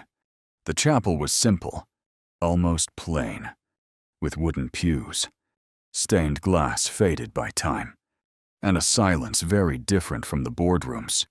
Eleanor sat with her coat folded beside her and Samuel Reed's statement in her hands. She did not cry loudly. She had never been granted that kind of freedom, but her face carried the exhaustion of someone being forced to prove, again and again, that her pain was not a performance. Lily apologized for what Victor was doing. Eleanor did not answer immediately. Then she asked a question that pierced Lily more deeply than anger could have. She wondered how many times her family had used the same method on someone else. How many workers had been dismissed and then described as difficult? How many tenants had resisted and then been painted as ungrateful? How many women had spoken and then been labeled unstable? How many stories had been buried not because they were false, but because the people telling them were too tired to fight the second battle after surviving the first? Lily had no answer. That was the beginning of her real education. Not the documents, not the photograph, not even the gala. The real education was understanding that Victor was not an exception to the family system. He was its most honest product. He had simply said and done openly what earlier generations had hidden behind manners, lawyers, and philanthropy. That evening, the board issued its first decision. Victor Langford was placed on temporary leave, pending independent investigation. The redevelopment project was suspended. The complaint against Eleanor and Mara was withdrawn. Langford Global announced that an external firm would review the newly surfaced historical documents and the company's early equity records. The statement was cautious, corporate, and far from full justice. But it was the first official crack in a lie that had stood for nearly 50 years. Outside headquarters, reporters gathered. At Street, Agnes, residents cheered. Mara cried in relief when she learned the complaint had been withdrawn. The staffing agency, sensing the wind had shifted, called to offer her assignments again. This time, Mara declined until they confirmed in writing that no retaliation would follow. Eleanor smiled when she heard that. A frightened girl had begun the week unable to admit she dropped a glass. She ended it demanding written protection from an agency that once scared her. That, too, was a kind of justice beginning in miniature. But Victor's leave did not satisfy the public for long, and it did not satisfy Eleanor at all. Temporary leave was a chair moved away from a table. It was not accountability. The company still had not admitted the theft. The ownership claim remained unresolved. The housing block remained vulnerable. Graham Vale's smear campaign was still spreading through corners of the internet, where cruelty enjoyed pretending to be skepticism. And Victor, though removed from official duties, still had money, allies, and the kind of wounded pride that could make a man reckless. He proved it the next night. A fire alarm went off at Street 2. Agnes, shortly after midnight. At first, everyone thought it was a malfunction. The building was old, and old buildings often protested in strange ways. But Reverend Mercer smelled smoke before the alarm finished its second cycle. It came from the administrative office near the back, where copies of the documents had been stored earlier that day before being moved to a secure legal archive. The fire was small, quickly contained, and no one was hurt. But the message was unmistakable. Someone wanted them afraid. Someone wanted them to imagine what might have happened if the originals had still been there. Police arrived. Fire officials inspected the damage. The community center volunteers stood outside in coats and blankets, watching smoke curl from a broken window into the cold night. Eleanor stood among them, her face lit by emergency lights. She did not need anyone to say Victor's name. Whether he had ordered it directly, hinted through Graham, or inspired someone desperate to please him, the fire belonged to the same logic as the false complaint. The smear campaign and the stolen agreement. Bury the woman. Burn the proof. Save the name. But this time, the old logic met a new world. Security footage from a nearby grocery store captured a man leaving the alley behind Street. Agnes, minutes before the alarm. The image was blurry, but his car was not. It belonged to a small security contractor used by Graham Vale's firm. By morning, the journalist had the footage. By noon, police had questions. By evening, Graham Vale's name appeared in the press for the first time. Victor's allies began fleeing him, not publicly, not with moral statements. They simply stopped answering calls. One board member canceled dinner. Another leaked that she had always supported a thorough investigation. A donor who had praised Victor 3 days earlier announced concern over governance culture. That is often how powerful men fall, not by sudden conscience around them, but by the rapid disappearance of people who once smiled in their photographs. Victor watched it happen from his penthouse above the river. He had been told to remain quiet. He had been told to let lawyers handle everything. He had been told that any further action could expose him personally. But isolation did not make him reflective. It made him furious. He replayed the Gala video again and again, not to understand what he had done, but to identify the exact moment the room turned against him. He blamed the guest who recorded it. He blamed Lily for leaving the ballroom. He blamed Mara for crying. He blamed Eleanor for looking at him as if she remembered something he did not. That look haunted him, not because it made him feel guilty, because it made him feel seen. The next morning, Victor appeared at Street Agnes without warning. He arrived in a dark coat, alone, or at least appearing alone.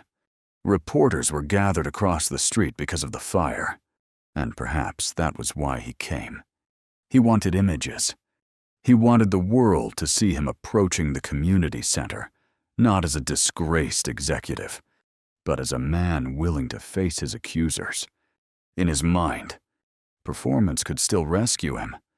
He believed that if he stood near Eleanor with the proper expression, if he offered regret without admission, if he invoked family pain and misunderstanding, he could soften the story before the investigation hardened it. Eleanor was in the community garden behind the center when he arrived. The garden had been planted by residents years earlier in old wooden boxes, stubborn green life growing between brick walls and chain-link fencing. It was not beautiful in the way wealthy people use the word, but it was loved. Children had painted stones along the path. Someone had tied ribbons to a fence after a neighbor survived surgery. In summer, tomatoes grew beside marigolds. In winter, the soil looked bare, but waiting. Victor should not have come there, not because it was dangerous for him, but because he did not understand places that were loved without being owned. He approached Eleanor with Reverend Mercer, Lily, and the journalist close enough to hear.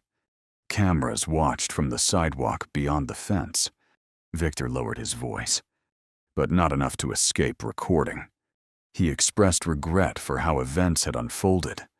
He spoke of pain on all sides. He said his family's history was complex, and that he hoped everyone could move forward with dignity. He did not say he was sorry for humiliating her. He did not say the complaint was false. He did not say the documents were real. He did not say the housing project was wrong. He offered fog again. This time, Eleanor did not let it settle.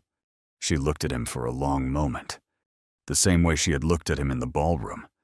Then she made clear, in that calm way of hers, that dignity was not something people moved forward with while stepping around the truth. Dignity required naming what had been done. It required repair. It required those who caused harm to stop asking the harmed to help them look gracious. Victor's expression tightened. The cameras were still watching, and he knew it. He tried to smile. He tried to turn the moment toward reconciliation. He suggested that Eleanor's legal representatives in the company could meet privately to discuss a resolution. Privately was the word that mattered. Privately was where Langford men had always done their best work. Private rooms had buried the agreement. Private memos had shaped the lie. Private pressure had followed the Gala. Private settlements had kept workers quiet. Eleanor understood. She refused to make the truth private again. That refusal spread through the reporters before Victor even left the garden. By afternoon, the phrase was everywhere.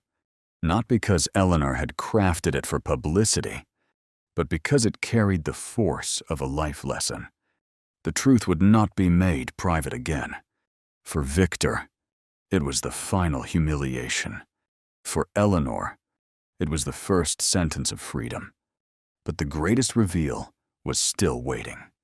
Hidden not in Samuel Reed's storage unit, not in the family archive, and not in Thomas Langford's apology letter.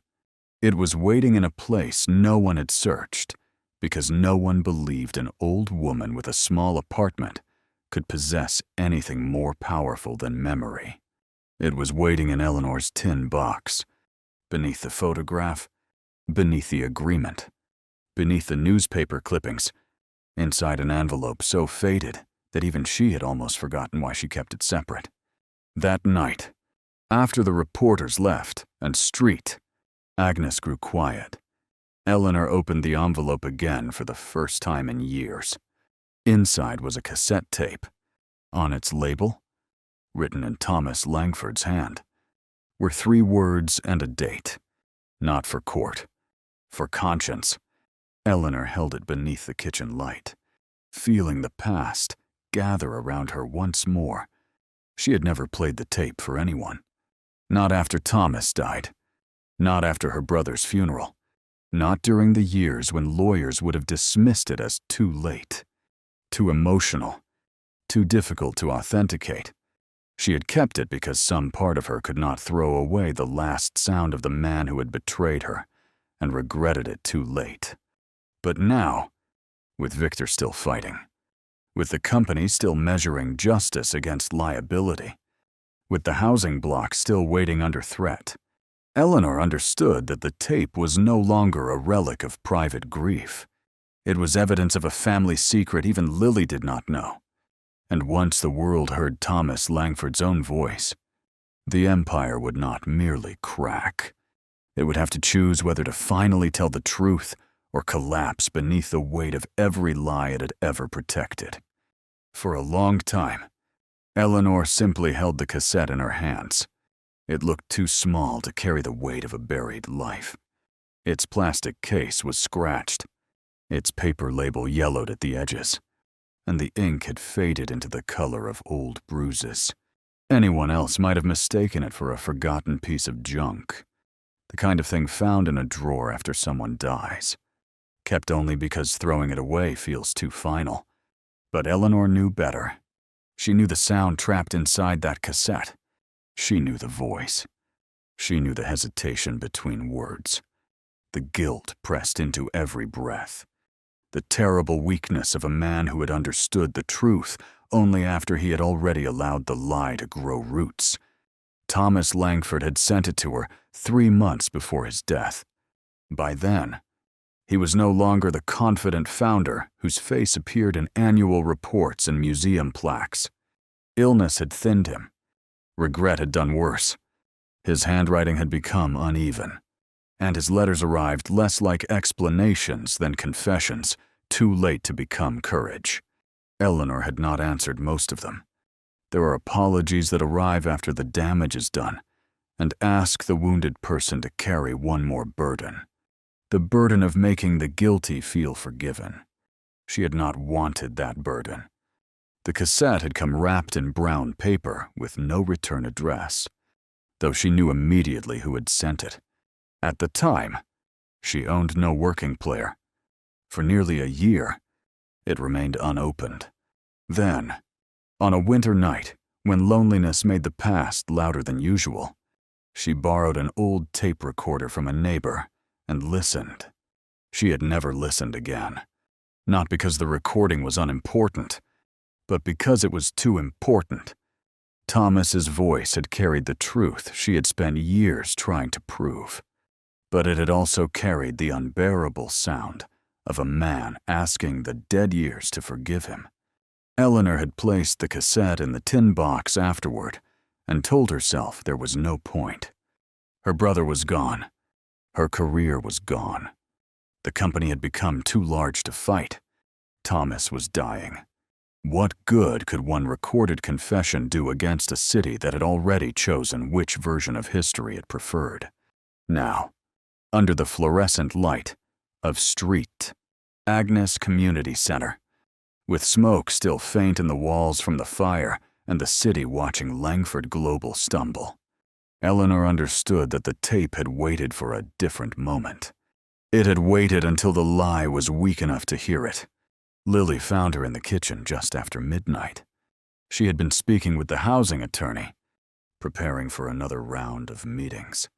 But worry drew her toward Eleanor when she noticed the old woman had gone quiet. On the table between them lay the cassette, the faded envelope, and Thomas Langford's handwriting. Lily did not touch it. That restraint mattered to Eleanor. A younger version of Lily might have reached for the tape because she was a Langford, and Langfords were trained to believe every object connected to the family belonged to them. But this Lily simply sat across from Eleanor and waited. She was beginning to understand that truth was not found by grabbing. Sometimes it had to be received. Eleanor explained what the tape was, not with drama, but with the tired precision of someone who had spent a lifetime protecting herself from being misquoted. Thomas had recorded it near the end of his life. He had admitted the agreement was real. He had admitted Eleanor's work created the expansion model that made the company rich. He had admitted that the accusation against her had been manufactured by his brother, assisted by lawyers, and tolerated by him. But there was more. That was why Eleanor's voice changed when she reached the part she had never fully allowed herself to think about. The tape did not only confess to the theft, it identified the reason the Langford family had been so desperate to erase her. The 12% ownership agreement was valuable, but it was not the whole secret. Attached to Eleanor's restructuring plan had been another document, a worker participation covenant drafted during the company's most fragile years. It was meant to protect the independent drivers and early employees whose sacrifices made the expansion possible. If the plan succeeded, a portion of the profits from certain original assets, including the warehouse district and the surrounding worker housing, would be placed into a community benefit trust. The trust would fund housing stability, medical support, and education for families tied to Langford's early operations. Eleanor had written the first version herself. Thomas had signed it. His brother had hated it. At the time, the covenant seemed idealistic but manageable. Langford was still small. No one imagined those assets would later become some of the most valuable land in the city. No one imagined the warehouse district would transform from neglected industrial blocks into a prize developer circled like wolves. No one imagined a promise made to workers during desperate years would one day stand between the Langford family and hundreds of millions in redevelopment profit. But that was exactly what had happened. The redevelopment project Victor wanted to complete was not merely cruel. It was built on land that, if the covenant remained valid, the company had no moral right and possibly no legal right to sell without the consent of a trust that should have existed for decades. Lily covered her mouth as the meaning landed. Eleanor looked older in that moment, but not weaker. The years had carried this secret through her body without her knowing its full future shape. She had remembered the covenant. Yes, but over time she had assumed it was just another promise crushed under legal machinery. Thomas's tape suggested otherwise. He had not only signed it, he had recorded where a duplicate had been kept, who had witnessed it, and why his brother's legal team had worked so urgently to remove Eleanor from the company before the 5-year success condition made both her ownership and the worker covenant enforceable. Samuel Reed had preserved the ownership papers, but Thomas had hidden the covenant somewhere else. Not in the company archive, not in the storage unit, not at the estate.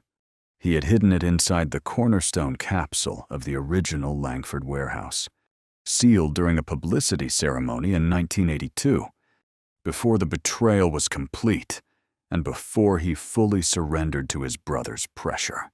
At the time, the capsule had been presented as a celebration of the company's future, filled with photographs, letters, and symbolic documents. But according to Thomas's recording, one of those symbolic documents was not symbolic at all. It was the signed covenant, placed there by Thomas himself in a final act of cowardly courage. He had not defended Eleanor publicly, but some part of him had tried to leave a trail for the future.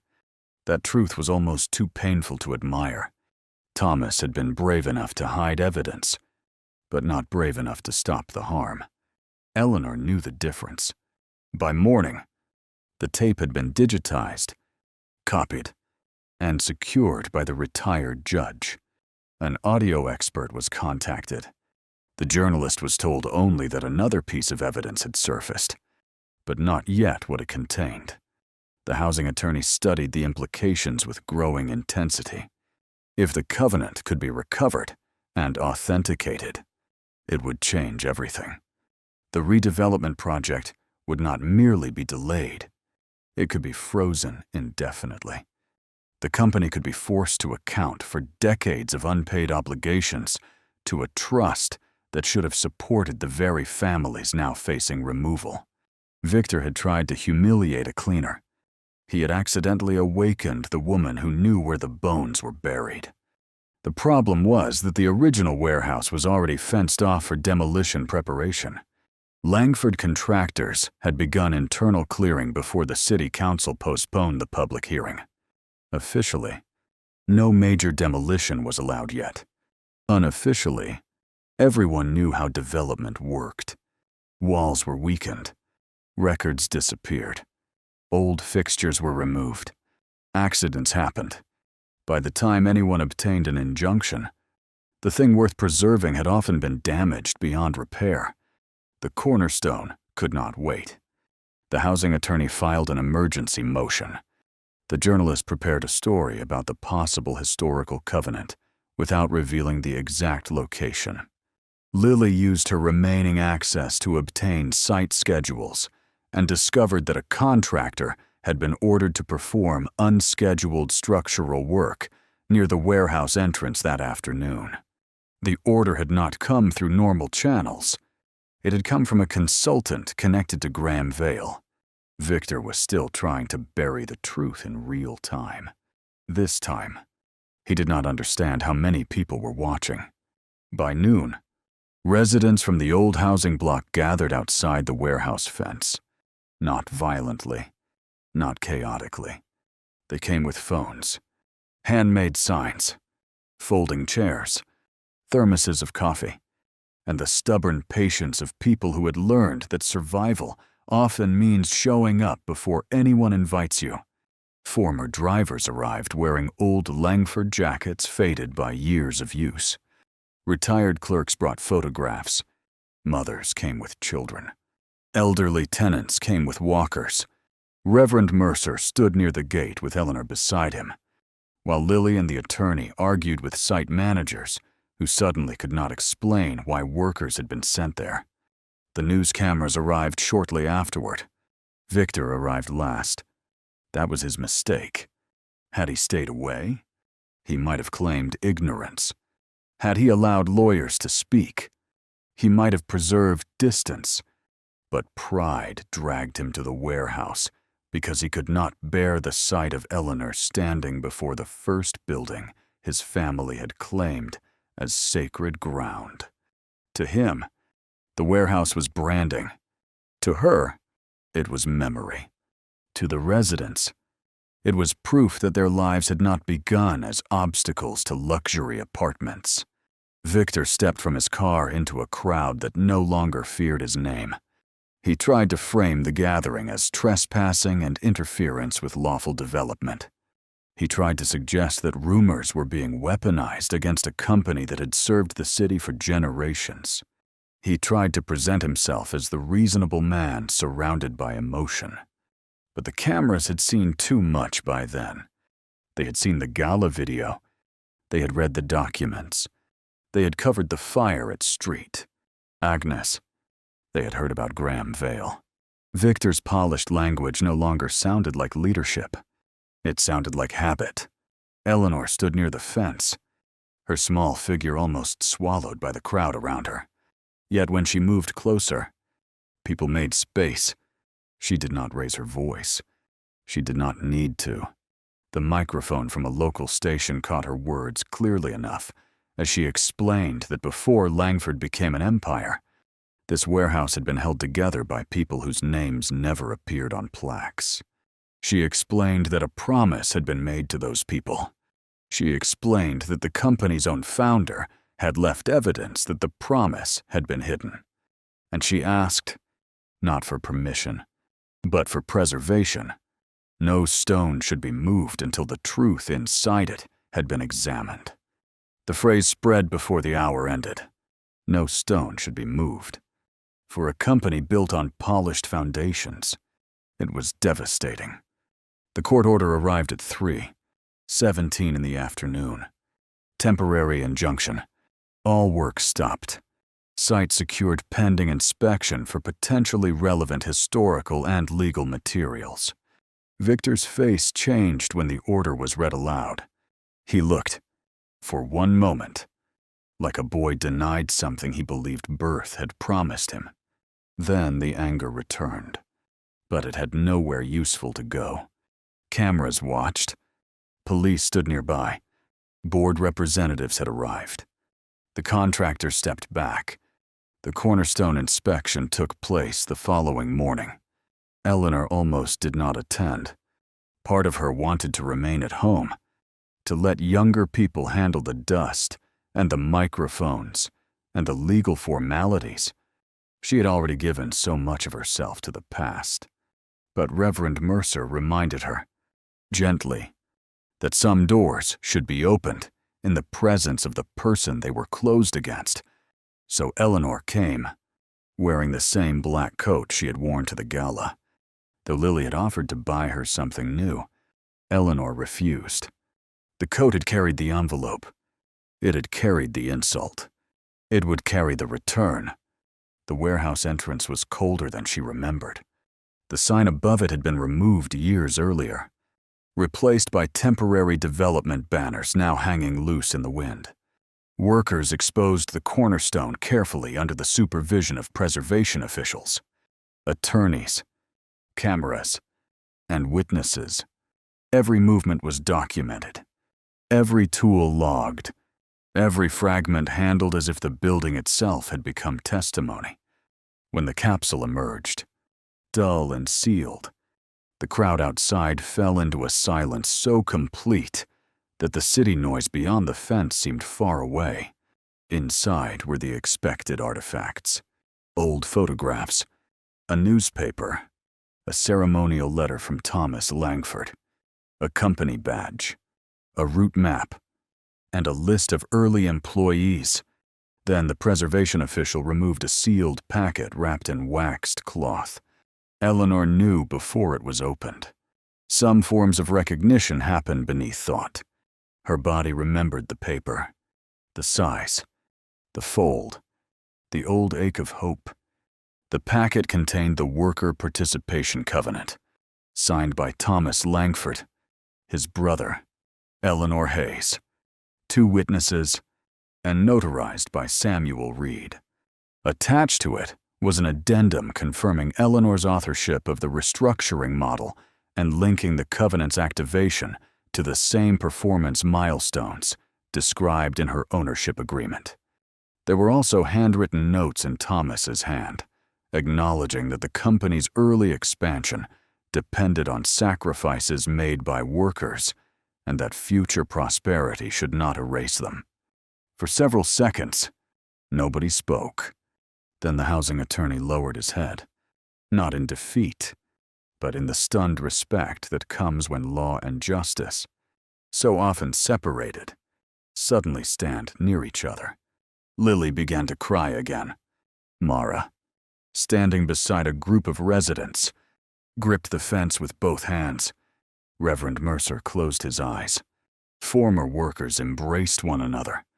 Reporters spoke into cameras with voices that shook despite their training. And Eleanor stood still, looking at her own signature from 44 years earlier. The signature was bold. That surprised her. She had remembered being tired when she signed. She had remembered the office smelling of coffee, dust, and rain.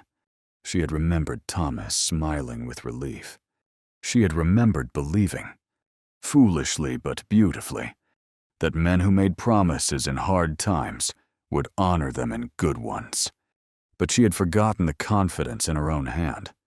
The young Eleanor who signed that document had not felt small. She had known her worth.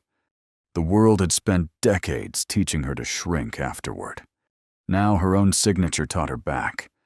The legal consequences came fast, not complete, not simple, but fast enough to feel like a dam breaking.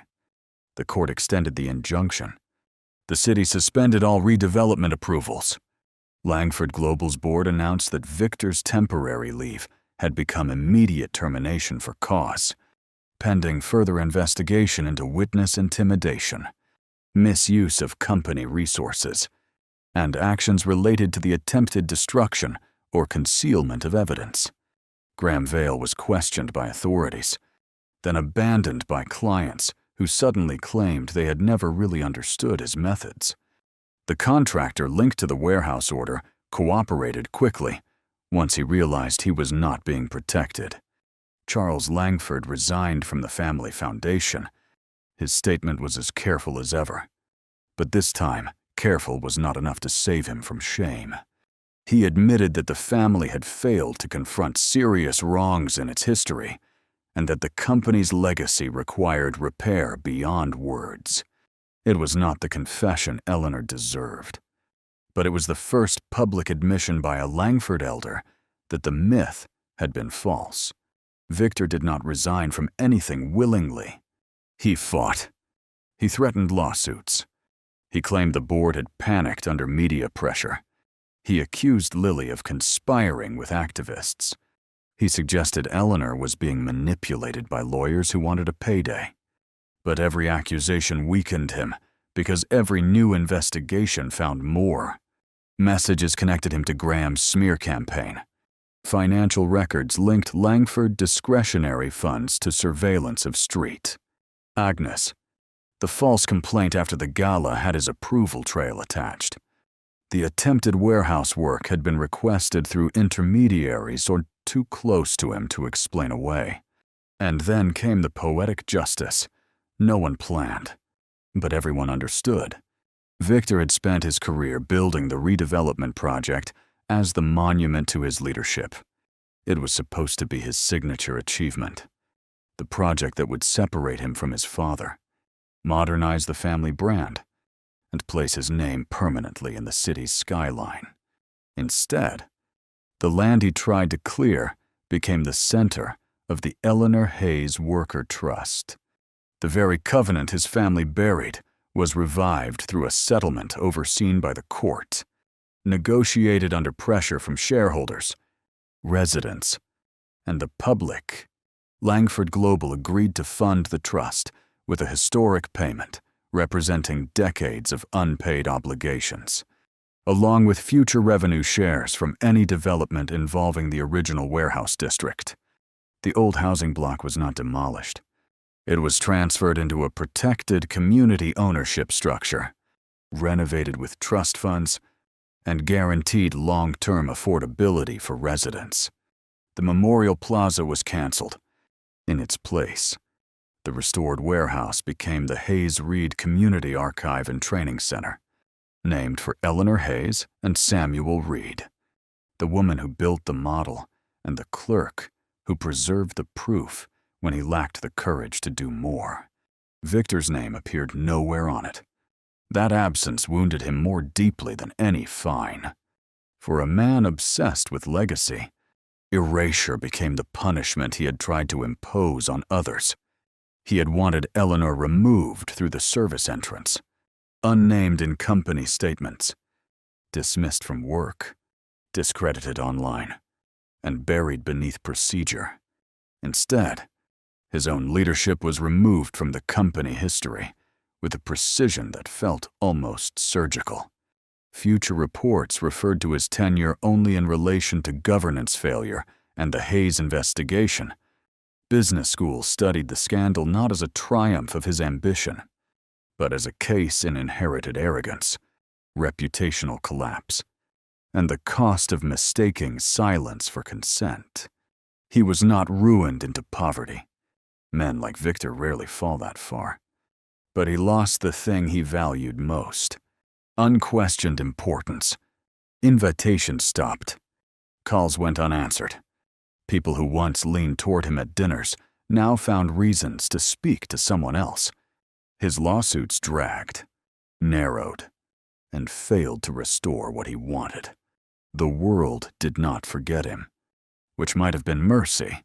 It remembered him exactly as he had revealed himself, standing over an old woman beside a broken glass, unaware that he was the one about to shatter. Mara's life changed too, though not in the loud way cameras prefer. The trust created a scholarship fund for workers in service jobs, pursuing education, and Mara became its first recipient. She continued working for a while, not because she had to accept humiliation, but because she no longer carried the same fear into every room. She learned how to ask for written policies. She learned how to document mistreatment. She learned that kindness did not require silence. Years later, when she spoke to new scholarship students, she did not describe herself as brave on the night of the gala. She told them she had been afraid and had failed at first. But someone she failed to defend had still shown her mercy. That mercy became the door through which she found courage. Lily left the Langford estate within a month, not in anger alone, though anger was there. She left because she understood that some houses are built to keep people loyal to ghosts. She resigned from the family foundation after helping transfer its remaining community programs under independent oversight.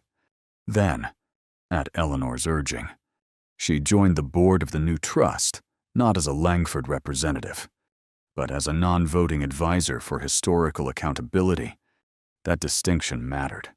Eleanor would not allow another Langford, even a repentant one, to sit above the people whose lives the trust existed to protect. Lily accepted that. It was perhaps the first truly humble thing she had ever done. Her relationship with Eleanor did not become sentimental overnight. Life is rarely that neat. There were wounds between them that apology could not dissolve quickly. Sometimes Lily still spoke too carefully, afraid of saying the wrong thing. Sometimes Eleanor still withdrew when kindness from a Langford felt too close to old promises. But slowly, through shared work rather than grand declarations, something honest grew. Lily visited Street. Agnes. She listened to residents. She helped sort archives without asking to be praised for it. She brought her grandmother's hidden photograph and gave it to Eleanor, who donated it to the community archive only after making a copy for her own apartment. On the day the Hayes Reed Center opened, the city came in numbers no one expected. There were former workers with canes and grandchildren, residents who had nearly lost their homes, students from the scholarship fund, journalists who had followed the story from the beginning, board members trying to look sincere, and ordinary people who had watched the video of the gala and wanted to witness the ending. The restored warehouse doors stood open. Inside, the walls displayed not only the company's corrected history, but the names of drivers, clerks, cleaners, dispatchers, mechanics, and families who had carried the invisible weight of the empire's beginning. Eleanor did not want to speak. Everyone wanted her to. In the end, she agreed only because Reverend Mercer reminded her that some words are not speeches. Some are returns. She stood at the entrance where the cornerstone had once hidden the covenant. The black uniform from the gala was gone, but not forgotten. She wore a simple blue dress Lily had helped her choose, though Eleanor insisted on her old shoes because they were comfortable and because dignity had never required new leather. When the crowd quieted, she looked out at the faces before her and seemed, for a moment, to be looking beyond them too, back to the young woman in the old photograph, back to the night shifts, back to her brother's hospital room, back to Thomas Langford's hallway silence, back to the ballroom where a powerful man had mistaken humility for weakness. She did not tell the crowd that justice fixed everything, because it had not. No settlement could return 48 years. No apology could give her brother more time. No public plaque could erase the nights she went hungry, the jobs she lost, or the years she believed the world had chosen the lie permanently. Eleanor knew better than to pretend justice was magic. Justice did not undo suffering. It gave suffering a witness. It placed truth where denial used to stand. It made the next theft harder. That was enough to make it holy. She spoke of work, memory, and the danger of calling people invisible simply because one has chosen not to see them. She reminded the crowd that the first cruelty in many great injustices is not the final act of theft, but the small permission people give themselves to look away. A room does not become cruel only because one man humiliates someone. It becomes cruel when everyone else decides comfort is more important than courage. The ballroom had taught her that Saint. Agnes had taught her the opposite. One room had watched her kneel alone. Another had stood until the truth could stand with her. Near the back of the crowd, Mara cried openly. Lily held the copied photograph against her chest. Mrs.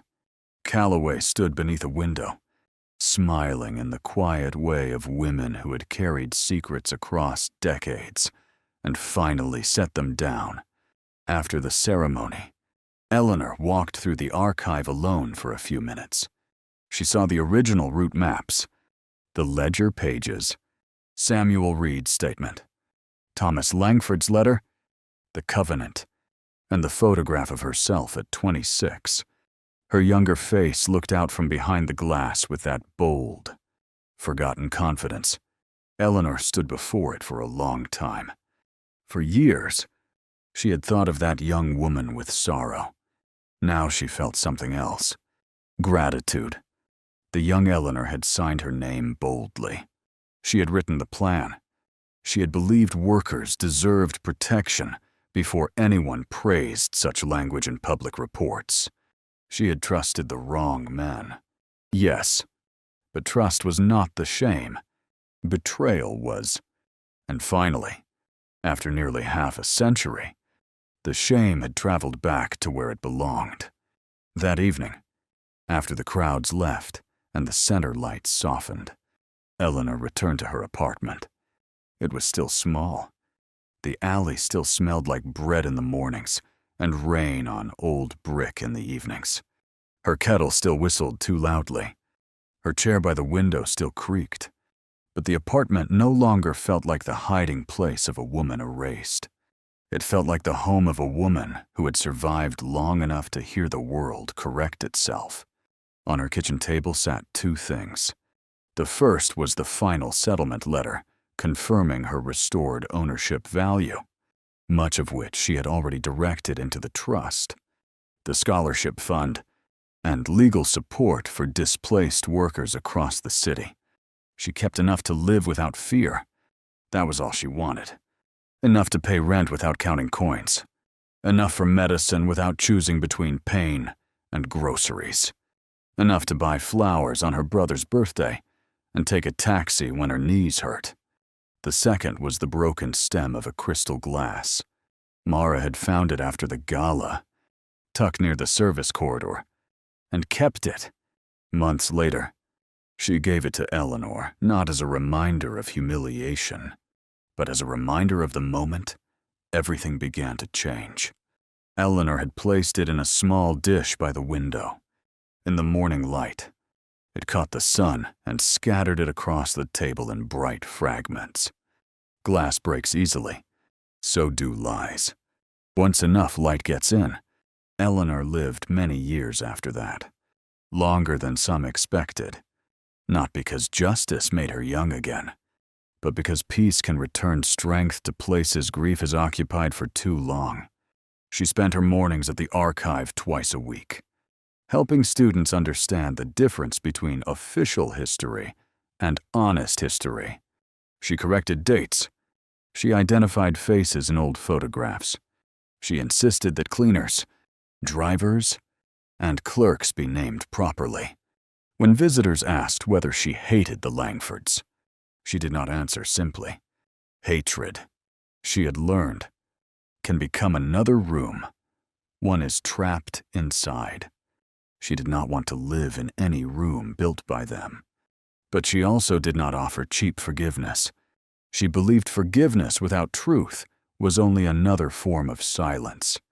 She believed mercy without repair protected the wrong person. She believed dignity was not proven by how quietly someone endured humiliation, but by whether they refused to pass that humiliation down to someone weaker. That was why people kept coming to hear her story. Not because it was only about a corporation, not because it was only about money, not because it was only about one cruel man at one elegant gala. People came because they recognized the pattern somewhere in their own lives. They had seen a room go silent when it should have spoken. They had seen someone blamed because they were easier to blame than the truth. They had seen powerful people use politeness as a weapon and paperwork as a shovel. They had seen how quickly the world can mistake a uniform for a person's worth. And Eleanor's story gave them a different ending. It reminded them that the person kneeling on the floor may be the one who built the foundation. The worker carrying trays may be carrying a truth no executive can survive. The old woman everyone ignores may remember the beginning better than the family that claimed it. And the smallest act of public cruelty may open the door to a justice that has been waiting for decades. In the end, Victor Langford was right about one thing, though not in the way he intended. The gala did become a lesson. But it was not a lesson about standards. It was not a lesson about discipline. It was not a lesson about putting people in their place. It became a lesson about what happens when a man who inherited power mistakes silence for weakness, and what happens when the woman he humiliates has carried the truth longer than he has carried his name. So remember this: never measure a person's value by the work they are forced to do, the clothes they are made to wear, or the silence they keep in a room full of cowards. Some people are quiet because they are afraid. Some are quiet because they are tired. And some are quiet because they know the truth does not need to shout forever. It only needs the right moment to be heard. And when that moment comes, even an empire built on marble can tremble beneath the footsteps of one forgotten woman walking back through the door. If you believe dignity should never depend on wealth, status, or power, remember Eleanor Hayes. And if this story moved you, leave a like. Share it with someone who still believes kindness is weakness. And tell us in the comments, would you have stayed silent in that ballroom? Or would you have stood beside her? Years after the gala, people still remembered the sound of the glass, not because the glass itself mattered, and not because broken crystal was unusual in rooms where wealth gathered too closely around fragile things. People remembered it because everything that followed seemed to begin with that sound. A sharp crack against marble, a room turning silent, a powerful man choosing cruelty because he believed no one important would care. An old woman lowering herself to the floor, not knowing that the moment meant to shame her would become the doorway through which the truth walked back into the world. In the archive, the broken stem of that glass was eventually displayed beside a small plaque. Eleanor resisted the idea at first. She thought it felt too dramatic, too close to turning pain into decoration. But Mara persuaded her in the quiet, indirect way people do when they have learned courage from kindness. The plaque did not describe the glass as an object of humiliation. It described it as the moment witnesses were forced to choose between silence and dignity. That wording mattered to Eleanor. It shifted the story away from what Victor had done and toward what everyone else had failed, then learned to do. Visitors often stood longest before that display. They came expecting to see legal documents, old photographs, and the famous covenant that saved the housing block. They came expecting the artifacts of a corporate scandal, yet the broken glass held them because it was ordinary. Anyone could understand it. Anyone could imagine the room. Anyone could feel the terrible smallness of being blamed in public while others watched. It reminded people that injustice rarely begins with something grand.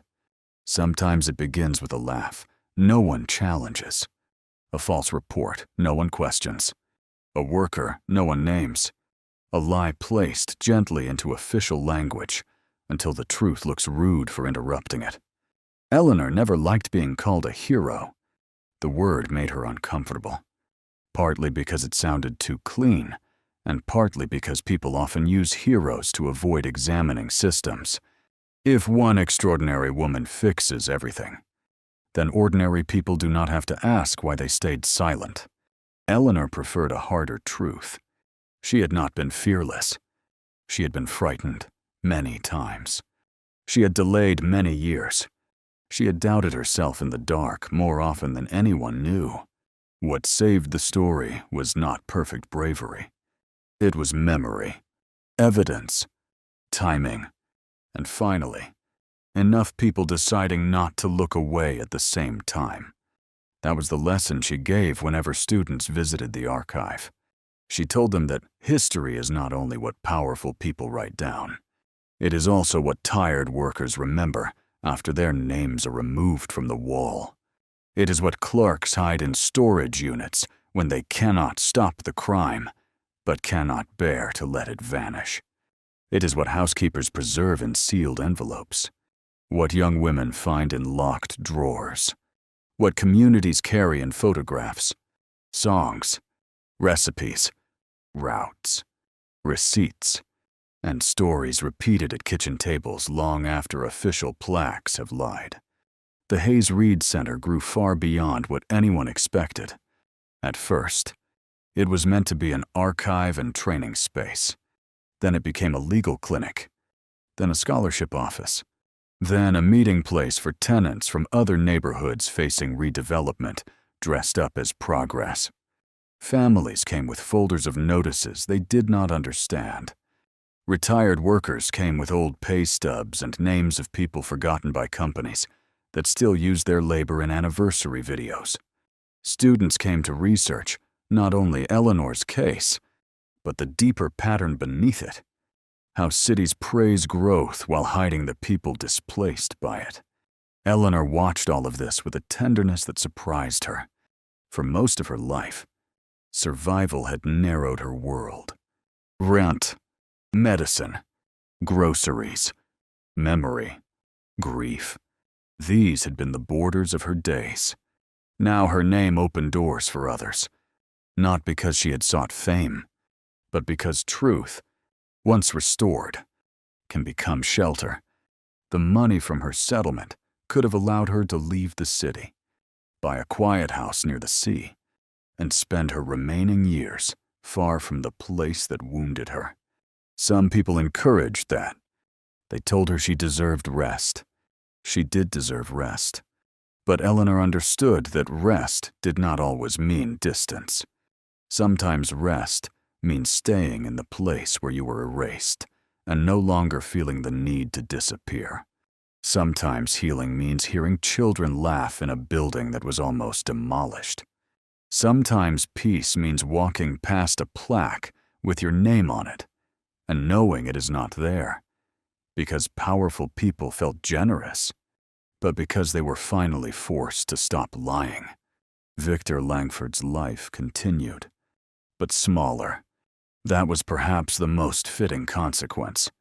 He had always wanted scale, bigger towers, larger deals, louder rooms, more important tables.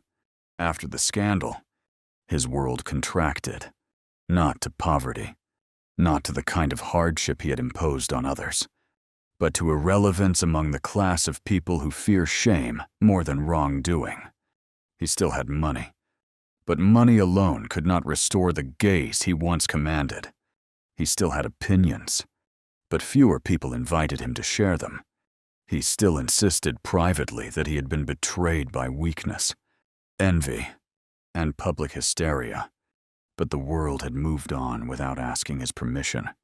For a while, he tried to rebuild himself through interviews that never aired, lawsuits that narrowed into paperwork, and private meetings with men who once admired his ruthlessness, until ruthlessness became bad branding.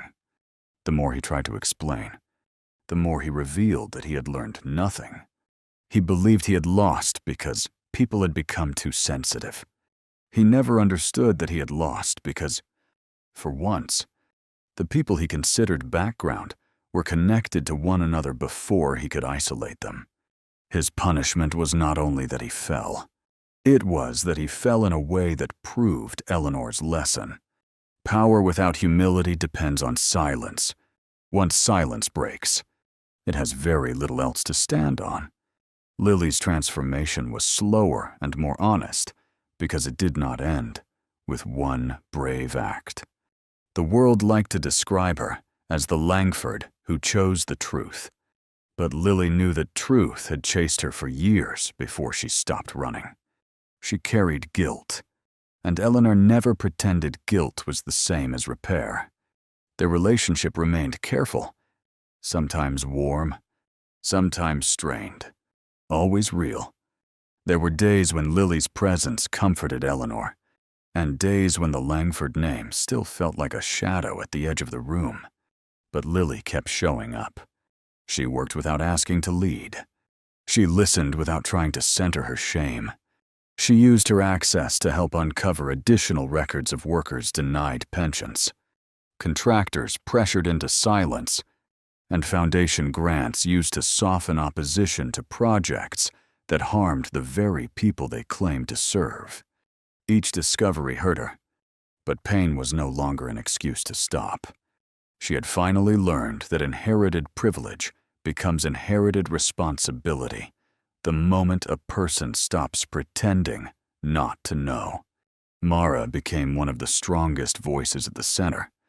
The girl who once trembled beside the service corridor learned to stand before rooms full of workers and explain their rights with clear, steady patience. She became a lawyer years later, though Eleanor did not live quite long enough to see her first major case. But she saw enough. She saw Mara study at the archive tables late into the evening. She saw her mentor younger students from families like her own. She saw the fear leave her shoulders little by little. And every time Mara crossed the old warehouse floor with books in her arms, Eleanor remembered the night of the gala and felt something inside the memory soften. Not disappear. Soften. That is often the best healing can do. The old housing block changed, too. Renovation took years, and it was not perfect. Nothing involving courts, contractors, committees, and money ever is. There were delays, arguments, budget concerns, and residents who worried that promises could still turn into traps. Eleanor understood their skepticism. She trusted it more than easy gratitude. Trust built slowly there, brick by brick, lease by lease, repair by repair. Roofs were fixed, elevators replaced, gardens expanded. A child care room opened in the basement of one building. A wall that once carried eviction notices became covered with photographs of the neighborhood's history. The city eventually renamed the street beside the old warehouse Eleanor Hayes Way. She objected to that too, not because she lacked pride, but because she feared one name might overshadow many. The compromise came in the form of a long bronze strip embedded into the sidewalk, carrying not only her name but hundreds of others: drivers, dispatchers, cleaners, mechanics, clerks, cooks, spouses, volunteers, and residents who had built, fed, repaired, challenged, and remembered the community. Visitors walking toward the archive had to pass over those names. Children traced them with their fingers. Families found grandparents there. People cried over names the rest of the city had never known enough to forget. Eleanor liked that. A sidewalk full of names felt more honest than a statue. In her final years, Eleanor's body slowed. Her mind remained sharp, though some days tiredness came like weather. She spent fewer hours at the center, but her presence remained everywhere. in the corrected timeline on the wall, in the scholarship letters, in the legal clinic's insistence that no worker be dismissed as difficult simply for telling the truth, in the training sessions where managers were taught that respect was not a slogan for gala speeches, but a practice measured most clearly when no wealthy guest was watching. On her last visit to the archive, Eleanor asked to be taken to the room where the original covenant was displayed. Lily accompanied her, though she stayed a few steps behind. Mara was there too, now older, more confident, carrying the calm strength of someone who had turned shame into service. Reverend Mercer had passed the year before, and his photograph hung near the entrance, smiling with the same tired kindness he had carried through every fight. Mrs.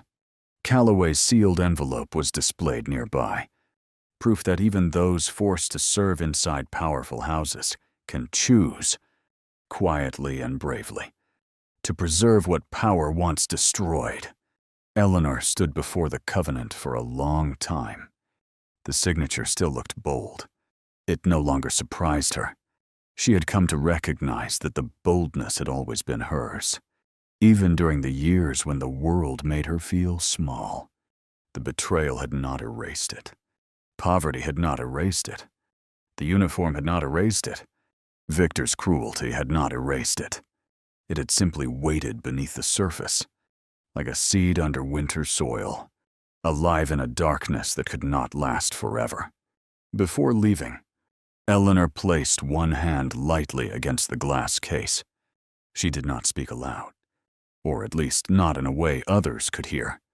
But Lily saw her lips move and understood that the words were not meant for the crowd, or the press, or the company, or even the future.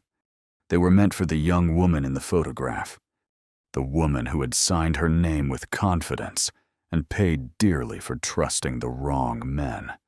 Perhaps Eleanor was telling her that they had made it home. Perhaps she was telling her that the truth had arrived late, but it had arrived carrying witnesses. Perhaps she was telling her that the years stolen from them had not been returned, but they had been redeemed into protection for others. Whatever the words were, they belonged to Eleanor, and for once, no one tried to take them. When Eleanor Hayes passed away, the city did not respond with the empty politeness often reserved for respectable old age. It responded as if a witness had left the room and everyone remaining had inherited her responsibility. The archive stayed open late that week. People came with flowers, letters, photographs, and stories.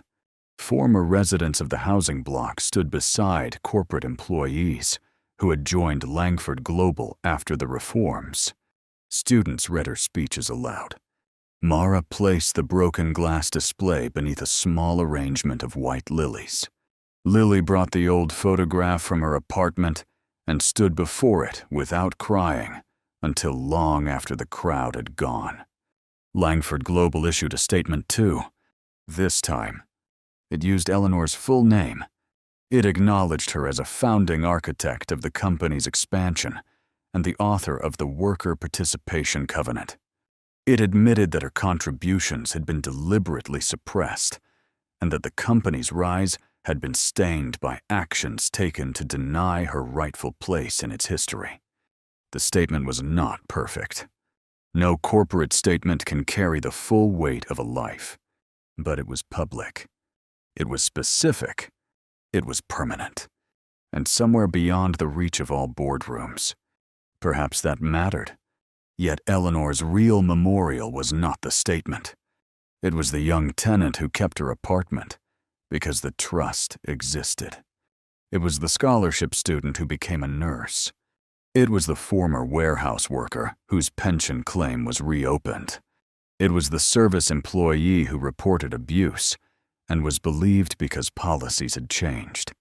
It was Mara standing in court years later, defending workers whose names powerful men had never bothered to learn. It was Lily teaching her own children that family pride means nothing if it cannot survive the truth. And it was every person who heard Eleanor's story and remembered a room where they had once stayed silent. That was the final gift of her life. Not that she made everyone brave forever. No story can do that. But she made silence harder.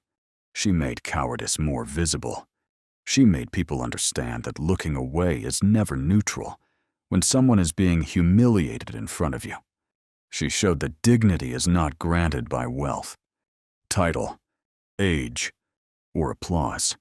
Dignity exists before anyone recognizes it. The shame belongs not to the person denied dignity, but to those who deny it and those who watch it happen without protest. Years later, when school groups visited the Hayes Reed Center, guides often ended the tour near the display of the broken glass. They would describe the Gala, the accusation, the video, the documents, the fire, the covenant, the fall of Victor Langford, and the saving of the housing block. Then they would pause and ask the students to imagine the ballroom before the truth was known. Not after. Before. Before the articles.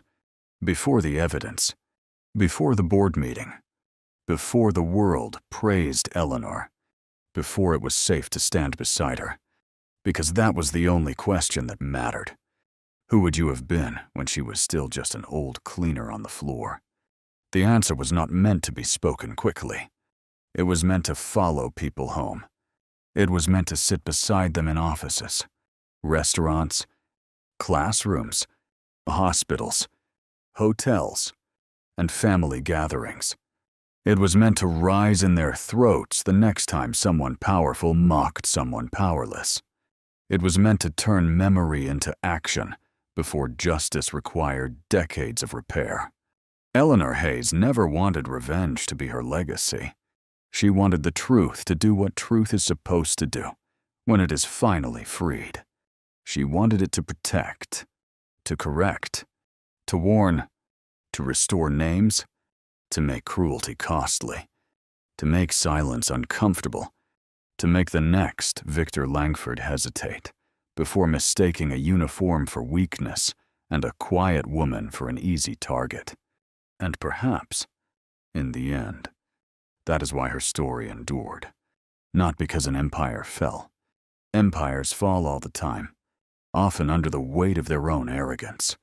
Her story endured because one forgotten woman, carrying papers no one wanted to read and memories no one wanted to honor, reminded the world that justice does not always arrive young, loud, or dressed in power.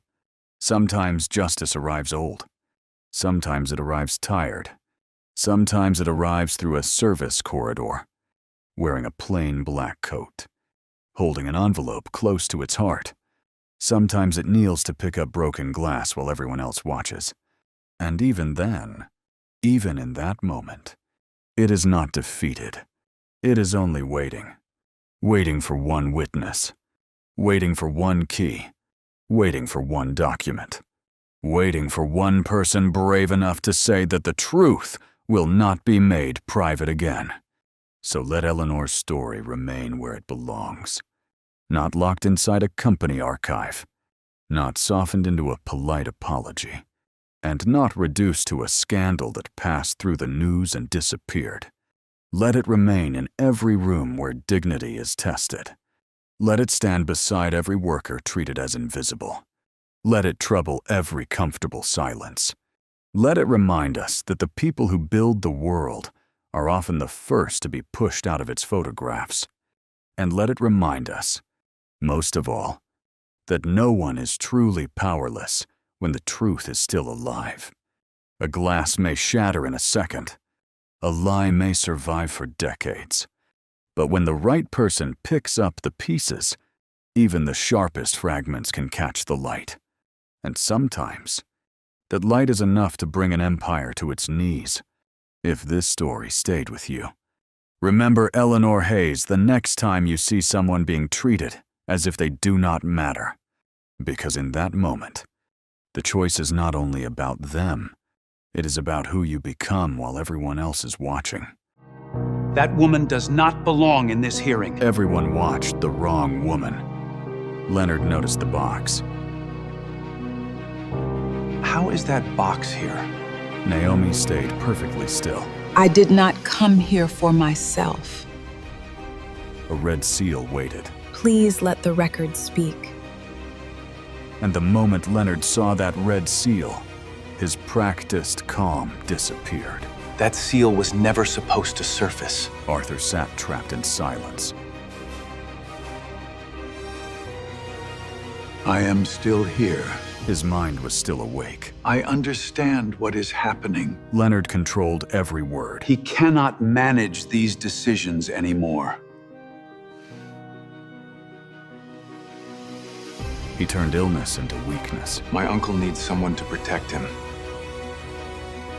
He called Naomi dangerous. She is using his condition to get close to his money. He still has the right to be heard. She came to restore his voice. The seal will be examined. And its secret began 3 days earlier. The seal mattered because Arthur had tried to tell Naomi about it 3 days before the hearing, when everyone around him had already decided that his broken speech meant a broken mind. He was sitting in a rehabilitation room at St. Agnes Medical Center, his right hand resting weakly against a laminated communication board. The board contained simple pictures meant to help him choose water, food, pain medicine, rest, and family. Leonard had approved it because it made Arthur look helpless.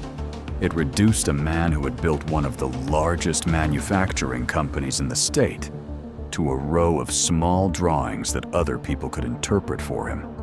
But Arthur did not point to water. He did not point to home. He did not point to Leonard, even though Leonard had been standing nearby with the patient patience of a man performing concern for an audience. Arthur kept pressing one unremarkable image near the bottom of the board, a small brass lantern. The nurses assumed he wanted the bedside light adjusted. Leonard assumed he was confused.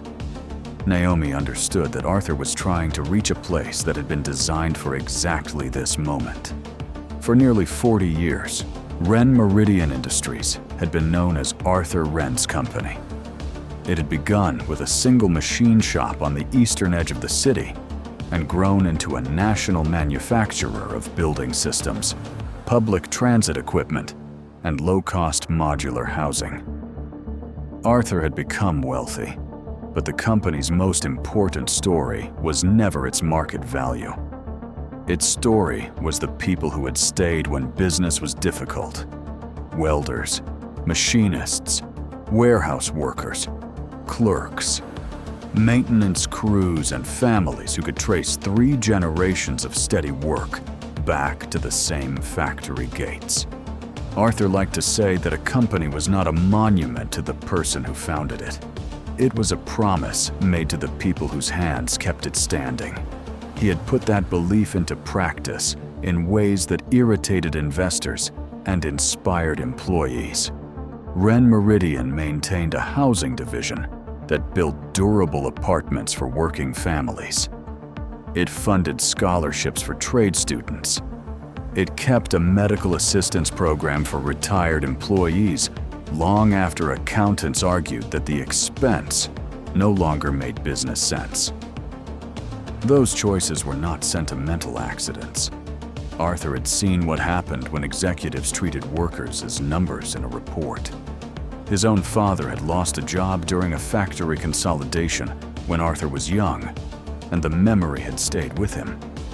Success, he believed, meant little if it required people who had given their lives to a business to become disposable the moment they became inconvenient. Leonard Hale had never shared that belief. He was Arthur's sister's son, and from the beginning, he had learned how to make ambition look like devotion. Leonard had joined the company 15 years earlier, after an impressive career in consulting. He understood market language, shareholder pressure, acquisition strategy, and the polished way successful people could turn a selfish proposal into a speech about the future. He could make a layoff sound like a rescue plan. He could make the sale of a neighborhood look like innovation. He could sit beside a worried employee, lower his voice, touch their shoulder, and leave them feeling that they had been heard, even while he prepared to do the opposite of what they needed. Arthur had noticed Leonard's talent long before he recognized the danger beneath it. He made his nephew chief operating officer because the company was changing and because he believed younger leadership needed room to grow. Leonard rewarded that trust by becoming indispensable. He learned every division, befriended board members, cultivated bankers, and placed loyal executives in positions where they could control the flow of information. By the time Arthur began asking difficult questions about certain transactions, Leonard had already built a circle around himself. The conflict between them had started quietly. Leonard wanted to sell Ren Meridian's housing division to a private investment group called Horizon Vale Partners. The sale would be described as a strategic restructuring. Investors would receive a large immediate return. Ren Meridian would become leaner, more profitable, and easier to reposition for a future public offering. Leonard spoke about the proposal as though it were the only rational answer to a changing economy. Arthur saw something else. He saw rents rising, workers being pushed farther from their jobs, and an entire mission being handed to people who had never cared about it. He knew Horizon Vale had a record of buying affordable properties, cutting maintenance, raising fees, and selling them again when the numbers improved. He also knew that once the division was gone, it would never return. For 2 years, Arthur refused to approve the sale. He delayed meetings, requested independent reviews, and kept his voting shares locked behind a trust structure that made a quick takeover difficult. Leonard smiled through every disagreement. In public, he praised his uncle's wisdom. In private, he began preparing for the day Arthur could no longer stand in his way. That day appeared to arrive on a cold Sunday morning in early March, when Arthur suffered a stroke. The stroke did not take his memory. It did not erase his judgment. It damaged the part of his brain that helped turn thoughts into spoken language. The doctors explained that he had aphasia, a condition that could make it painfully difficult to find words, form sentences, read quickly, or answer questions under pressure. To anyone willing to slow down, use written choices, allow time, and listen beyond speech, Arthur remained unmistakably himself. He recognized people. He understood documents. He reacted strongly to business news. He could point to figures, write fragments, and signal agreement or refusal with remarkable precision. But aphasia was a condition Leonard could exploit because it was easy to misunderstand. When Arthur struggled to answer a question in the hospital, Leonard would gently explain that his uncle had become confused. When Arthur tried to push away papers, Leonard would say he was agitated. When Arthur stared at a visitor with anger because he could not express what he wanted, Leonard would tell the visitor that the stroke had changed him. The people around Arthur were not cruel. Most were simply busy, worried, and unfamiliar with the difference between a person who cannot communicate in the usual way and a person who cannot think. Leonard made that confusion useful. Within days, he arranged for himself to control Arthur's schedule. Visitors had to be approved through Leonard's office. Phone calls were screened. Longtime employees who came to see Arthur were told that he needed quiet. Board members received carefully edited medical summaries. Even Arthur's home staff were warned that too much stimulation could endanger his recovery. Every restriction sounded reasonable in isolation. Together, they formed a wall. Naomi Reed saw the wall before anyone else did. She had not been a senior executive at Ren Meridian. She had never attended shareholder dinners or appeared in annual reports. For most of her career, Naomi had worked in the Records and Preservation Department, a small office in the oldest building on the company campus. Her work involved minutes from board meetings, trust amendments, land deeds, historical contracts, environmental reports, employee pension records, and the delicate task of deciding what should be protected when everyone else wanted more space.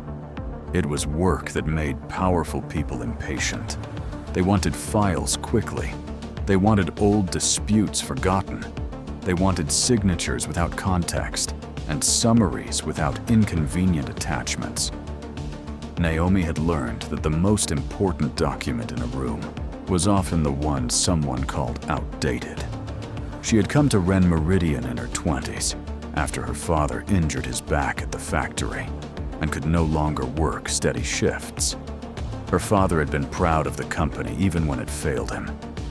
He kept a photograph of Arthur shaking hands with a line of welders after a contract victory. And he told Naomi that men like Arthur were rare because they still remembered the names of people who worked below them. Naomi did not romanticize the company. She knew its history included mistakes, layoffs, and decisions that hurt people. But she also knew Arthur and his late wife, Beatrice, had spent decades trying to build safeguards against the kind of greed that could erase a company's conscience in a single board meeting. Beatrice had been the first person at Ren Meridian to treat Naomi's work as something more than storage. She had a scholar's mind and a practical understanding of human weakness. She believed that people often behaved honorably when circumstances were easy, but true character appeared when money, illness, inheritance, and fear entered the same room. Years before Arthur's stroke, Beatrice had begun building a separate system for critical records. She called it the Lantern Archive because, in her words, hidden things should have a light kept for them. The archive was not a secret fortune or a private collection of gossip. It contained certified copies of documents that could matter if family pressure, corporate pressure, or medical crisis ever placed Arthur's intentions at risk. Arthur agreed because he understood what Beatrice was protecting. He had seen families tear themselves apart over a will. He had seen elderly founders surrounded by advisors who suddenly became experts on what was best for them. He had seen how quickly a person's own wishes could disappear once people decided that age, illness, or slow speech made those wishes inconvenient. The Lantern Archive was lodged not in Ren Meridian's offices, but in the county's restricted records repository. The company kept reference copies, but the certified originals were stored under a protocol requiring a court order, an independent records officer, and a documented chain of custody. Naomi had helped organize the material, but she could not open it alone. No one could. That was the point. Leonard knew the archive existed. Naomi was certain of it.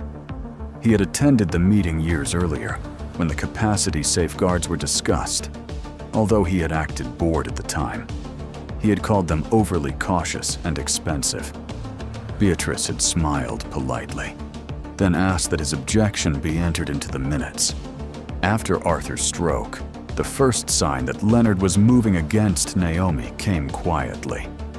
2 folders vanished from the company records room. They were not dramatic files. One contained old board resolutions related to Arthur's voting shares. The other held correspondence about the Lantern Archive. Naomi noticed because she knew every box number and accession date. When she asked the new compliance manager about the missing folders, she was told that Leonard had ordered a document review. 3 days later, Naomi was informed that her position had been eliminated in a restructuring. The letter was efficient and cold. It praised her long service, offered a severance package, and required her to return all company property. It also contained a warning that unauthorized retention or disclosure of internal materials could lead to legal action. Naomi understood the message beneath the formal language. Leonard was not simply removing her from payroll. He was making sure that if she spoke up, people would assume she had stolen something. She went home that afternoon carrying an empty cardboard box. In the box were a framed photograph of her father, a small brass paperweight shaped like a lantern, and a note Beatrice had written years earlier after Naomi stayed late to recover a damaged pension ledger. The note thanked her for believing that records were a form of respect. For 2 weeks, Naomi did nothing, not because she did not care, but because she knew that rushing toward a man like Leonard would only give him the story he wanted. He needed her to appear emotional, resentful, and unstable. He needed the court to see a dismissed employee rather than a witness to something larger. Then Arthur's old driver called her from a number she did not recognize. The driver had worked for Arthur for 27 years. He sounded frightened. Leonard had reassigned him, but he had seen Arthur during a transfer between appointments. Arthur had struggled to hold a notepad. On it, he had drawn a rectangle, a red circle, and a small lantern. The driver did not understand, but he remembered Naomi had once spoken about old company records. He thought she might. Naomi understood immediately. The rectangle was a document box. The red circle was a seal. The lantern was the archive. She contacted Daniel Park, the attorney the probate court had appointed to represent Arthur's interests in the guardianship case. Daniel was not Leonard's lawyer and not Naomi's ally. He was a careful attorney with a reputation for taking difficult cases seriously. But when Naomi first called, he sounded tired. He had already reviewed the medical report from Dr. Martin Vale, a respected neurologist, who concluded that Arthur could not make complex decisions. He had also listened to Leonard's account of a confused old man being manipulated by a former employee. Daniel agreed to meet Naomi only because Arthur's driver had independently confirmed the strange drawing. Naomi did not try to impress him. She did not pretend to have answers she did not possess. She placed copies of her employment records, the severance letter, the archive protocol, and a timeline of missing files on the table between them. She explained what aphasia was. She explained why a hurried verbal examination could not determine whether Arthur understood financial decisions. And she explained that the Lantern Archive might contain documents relevant to any attempt to take control of Arthur's property. Daniel listened without interrupting. When she finished, he asked the question Leonard had wanted everyone to ask. Why should anyone believe a fired records employee over a nephew, a doctor, and a board of directors? Naomi answered that they should not believe her because she was fired. They should verify the record because the record either existed or it did not. That answer changed something. Daniel checked the county repository. The Lantern Archive was real. Its access conditions were real. And most importantly, a limited request for emergency guardianship had been filed by Leonard only 48 hours after the first scheduled board discussion of the Horizon Vale sale. The timing did not prove wrongdoing, but it made the request impossible to ignore. The guardianship petition was written to sound compassionate. It described Arthur as vulnerable, confused, and unable to understand the consequences of business decisions. It argued that without a responsible family member in charge, Arthur's health and assets could be endangered. Leonard offered himself as the obvious solution. He claimed he had no conflict of interest because he sought no personal gain and only wished to preserve the company his uncle loved. What the petition did not mention was the vote. Arthur's shares represented enough voting power to block the sale of the housing division. If a guardian controlled those shares, the board could approve the deal. If the deal went through, Horizon Vale would pay advisory fees to several outside firms. One of those firms, according to a thin thread Daniel found in public business filings, was connected to a company called Northwatch Strategies. Northwatch Strategies had been formed 6 months earlier by Leonard's former college roommate. It had no public website, no employees listed beyond a mailing address, and no history of major consulting work. Yet it had suddenly been named as a strategic transition advisor in preliminary documents related to the potential sale. Daniel did not accuse Leonard immediately. He knew better. A suspicious company was not proof. A coincidence was not proof. But the pattern was beginning to form. The day before the probate hearing, Daniel petitioned Judge Imani Cole for authority to inspect the Lantern Archive under the court's supervision. Leonard objected through his counsel, arguing that old documents would only distract from Arthur's present medical condition. He also claimed that Naomi had manufactured the entire issue because she resented losing her job. Judge Cole did not approve a full release. She allowed a narrow preliminary inspection by the county records officer, Daniel, and counsel for both sides.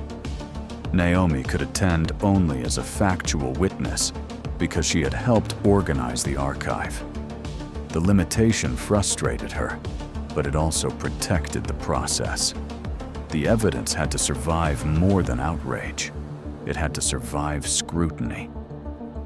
At the county repository, the red-sealed box was brought from a climate-controlled shelf behind 2 locked doors. The records officer read the accession number aloud. Daniel verified it against the court order. Leonard's attorney watched every movement. Naomi stood with her hands folded, afraid to breathe too loudly. Inside the box were several folders, each stamped with dates and certification marks. The first contained Arthur's Capacity Safeguard Directive, executed 7 years earlier. It did not declare that Arthur would always be competent. It did something more careful. It required that if he ever suffered a condition affecting speech or conventional communication, any assessment of his decision-making ability had to include a qualified specialist familiar with supported communication methods. It also required that no family member with a financial interest in a pending corporate transaction could be appointed to control his voting shares without an independent review. Leonard's attorney dismissed the directive as old planning material. Daniel did not. The document was signed, witnessed, and properly certified. More damaging still, Leonard's name appeared on the final page. He had signed as an acknowledging witness. The second folder contained a limited trust amendment. Arthur had placed a portion of his controlling shares into a protective arrangement designed to prevent a guardian from using temporary medical vulnerability to force a corporate transaction. If Arthur could not communicate, the shares were not to be handed automatically to a relative. They were to be placed under a neutral fiduciary until Arthur's capacity had been properly assessed through the protocol he had chosen. The third folder was more troubling. It included minutes from a private meeting held after Leonard had once asked Arthur to sign broad proxy forms during a period of illness 3 years earlier. Arthur had refused. Beatrice had insisted that the conversation be documented. The minutes did not call Leonard a criminal. They did not predict the future. They simply recorded that Arthur was concerned about pressure from people who might benefit from his inability to participate fully in company decisions. That concern had been sealed with the rest of the archive, because Beatrice believed it could become a family weapon if it were made public too soon. At the end of the inspection, The records officer discovered a fourth folder that had been marked for release only if a petition for guardianship was filed by a person named in the earlier documents. The folder was still sealed in red wax. That was the box Naomi carried into court. Leonard had not expected it to appear. He had expected the archive to remain locked behind procedure long enough for him to gain emergency control. He had expected Arthur's silence to do the work for him. And when he saw the red seal in Naomi's arms, he understood that the courtroom was no longer a place where he could control every question. Judge Cole did not open the sealed folder that first morning. She ordered a short evidentiary hearing, required the parties to submit the materials for verification, and appointed an independent communication specialist to evaluate Arthur. It was not the victory Naomi wanted, but it was the first time in 6 weeks that Arthur's condition would be examined without Leonard deciding what his silence meant. As court recessed, Leonard walked past Naomi without looking at her. His face had returned to its public expression of patience and grief, but his hands were clenched hard enough that the skin around his knuckles had turned pale. Naomi watched him leave and felt no satisfaction yet. The red seal had not proved anything. It had only bought time, and time was exactly what Leonard had been trying to steal. The 48 hours that followed were the longest Arthur had spent without Leonard controlling the story told about him. For the first time since the stroke, people entered his room without first asking Leonard whether the visit was necessary. The independent specialist appointed by Judge Cole was Dr. Alina Mercer, a neuropsychologist whose work focused on assessing decision-making ability in people with aphasia, traumatic brain injury, and other communication disabilities. She did not arrive with a stack of rapid-fire verbal questions and a stopwatch. She arrived with a tablet, written options, visual scales, financial summaries formatted in plain language, and the patience to let silence mean thought rather than failure. Dr. Mercer spent nearly 4 hours with Arthur over 2 sessions. She asked him to identify people he trusted, explain the purpose of his major holdings, recognize the difference between selling an asset and granting someone control over it, and indicate whether he understood the consequences of a guardian voting his shares. She used yes or no confirmation methods, written keywords, picture-supported questions, and repeated checks to make sure a gesture was not being misunderstood. Arthur was slow. Sometimes he became exhausted and had to stop. Sometimes a word appeared on his screen only after several attempts, but the substance of his answers was consistent. He knew the value of his principal assets. He knew the proposed Horizon Vale transaction. He recognized Leonard's role in it. He understood that a guardian could make choices he did not want.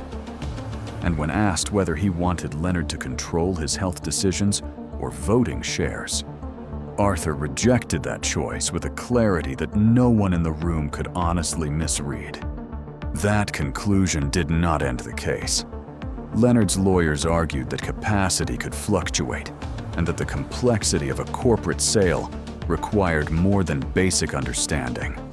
They suggested that Arthur's refusal of Leonard was emotional, influenced by Naomi, and not a reason to leave important decisions unprotected. Their strategy was subtle.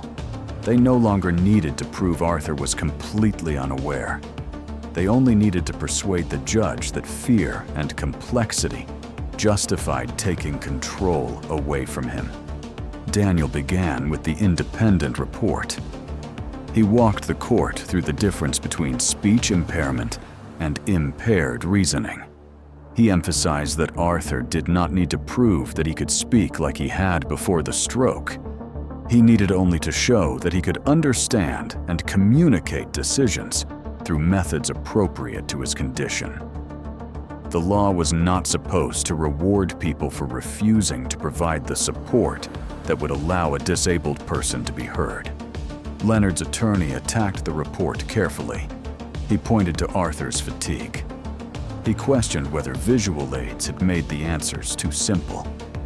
He noted that Dr. Mercer had met Arthur after Naomi raised concerns, implying that the entire evaluation had been shaped by a former employee's agenda. He tried to turn every accommodation into proof of manipulation. Dr. Mercer did not become defensive. She explained that accommodations did not put thoughts into Arthur's mind. They removed barriers that prevented other people from hearing thoughts already there. She explained that a person using glasses was not being coached to see, and that a person using an interpreter was not being coached to speak. The same principle applied to supported communication. At first, Dr. Vale appeared confident. He had years of clinical experience and a respected private practice. His original assessment was concise, formal, and built around familiar categories. Arthur had failed to answer certain verbal questions quickly. He had struggled to repeat phrases. He had become frustrated during testing. Dr. Vale had concluded that these failures indicated substantial cognitive decline. Daniel did not accuse him of lying. Instead, he asked what methods he had used to distinguish aphasia from loss of executive function. Dr. Vale acknowledged that he had not used a communication board, written choice assessment, extended response time, or consultation with a speech-language specialist. He said the setting had been urgent and that he relied on professional judgment. Daniel then asked whether Leonard's office had arranged the assessment and whether Leonard had remained nearby during portions of the examination. Dr. Vale said yes. He explained that Leonard had been concerned about Arthur's agitation and wanted the process completed quickly. The next question changed the air in the room. Daniel asked whether Dr. Vale had disclosed a consulting agreement between his clinic and Northwatch Strategies. The agreement had been found in documents produced after the court ordered a limited financial disclosure. It was not a direct payment for the guardianship opinion. That would have been too obvious. Instead, Northwatch had retained Dr. Vale's clinic months earlier to provide executive wellness consulting for a future transition project. The work had not yet begun in any meaningful way, but the contract promised a substantial fee if the Horizon Vale transaction closed. The capacity directive from the Lantern Archive showed that Leonard had known about the safeguards. The trust amendment showed he could not automatically control Arthur's shares if he stood to gain from a pending transaction. But Leonard continued to deny that he had any personal interest in the Horizon Vale sale. He claimed Northwatch was an outside consultant chosen by the buyer. He claimed he had no ownership in it, no promised payment, and no reason to want the vote outcome beyond the good of the company. Then Daniel introduced the records obtained through the court-supervised review of Ren Meridian's transaction files. They were not sensational documents. There was no single email in which Leonard confessed to stealing from Arthur. There was no recording of him laughing about his uncle's stroke. The truth arrived in the way real financial deception often arrived, through dates, signatures, spreadsheets, and words that had been chosen too carefully. The first document was an early draft of the Horizon Vale term sheet. In its original form, Northwatch was listed as an independent transition advisor. In a later version, a small notation appeared in the payment schedule. It referred to an incentive allocation for a beneficial participant identified only by initials. Daniel displayed a separate compliance questionnaire signed by Leonard during negotiations. On that form, Leonard had answered that he had no direct or indirect financial interest in any outside party connected to the transaction. The initials in the incentive schedule matched Leonard's full legal name. Leonard's attorney objected immediately. He argued that initials were ambiguous. Daniel agreed that, standing alone, they could mean many things. He then introduced a second document, a private side letter between Northwatch and a holding company called Hale Family Ventures. The holding company was not listed on Ren Meridian's public disclosures, but corporate registration records showed that it was controlled by a trust established for Leonard's children. The side letter promised that if the sale closed, Hale Family Ventures would receive a percentage of Northwatch's success fee. The payment would not go directly into Leonard's personal account. It would flow through a family trust designed to make the connection difficult to see at a glance. That was not merely a conflict of interest. It was the exact type of indirect financial benefit Arthur's trust amendment had been created to prevent. Leonard's expression did not collapse. He was too disciplined for that. But the rhythm of his composure changed. He began consulting with his lawyer more often. He stopped looking at Arthur. And for the first time, the people who had believed his story could see the outline of the trap he had built. Daniel continued. The next record showed that the guardianship petition had been prepared using information from a draft proxy package. The proxy package was dated 4 days before Leonard filed in court. It assumed that someone other than Arthur would control his voting shares at the upcoming board meeting. It did not name Leonard directly, but the instructions matched the authority he sought in the guardianship petition. Leonard had not simply responded to a medical crisis. He had begun arranging the corporate consequences of Arthur's incapacity before a judge had ever examined whether Arthur was incapable. Judge Cole asked whether there was evidence Leonard had discussed the proxy plan before Arthur's stroke. Daniel said there was not. He did not exaggerate. The court could not punish a man for plans that had not been proven. But the sequence after the stroke was enough to show urgency of a different kind. Leonard had treated Arthur's illness as an opportunity before he treated it as a human tragedy. At that point, the county records officer was called forward with the final red-sealed folder from the Lantern archive. The procedure was slow by design. The officer identified the accession number, confirmed the court order, and described the condition of the seal. Daniel and Leonard's counsel examined it. Judge Cole asked whether either party disputed that the seal had remained intact since it was placed in county custody. Neither did. When the officer broke the wax, the sound was quiet. It was not the sound of a dramatic weapon being drawn. It was the sound of a barrier giving way after years of pressure. Yet every person in the courtroom heard it, because Leonard had spent the entire case trying to make sure that folder remained closed. Inside was a memorandum prepared jointly by Arthur and Beatrice 7 years earlier, along with a notarized statement from the attorney who had advised them at the time. The memorandum described an incident involving blank proxy forms and a proposed transfer of authority. Leonard had approached Arthur during a period of illness following surgery and urged him to sign documents that would allow Leonard to act quickly in corporate matters. Arthur had refused after reading the papers. Beatrice had been disturbed enough to insist on a written record. The memorandum did not claim Leonard had committed a crime then. It stated that Arthur believed Leonard had minimized the scope of the proxy forms and had become angry when asked to wait for independent counsel. Because the family chose not to make the matter public, the documents had been stored in the Lantern archive as part of Arthur's future capacity planning. Attached to the memorandum was a statement of intent signed by Arthur.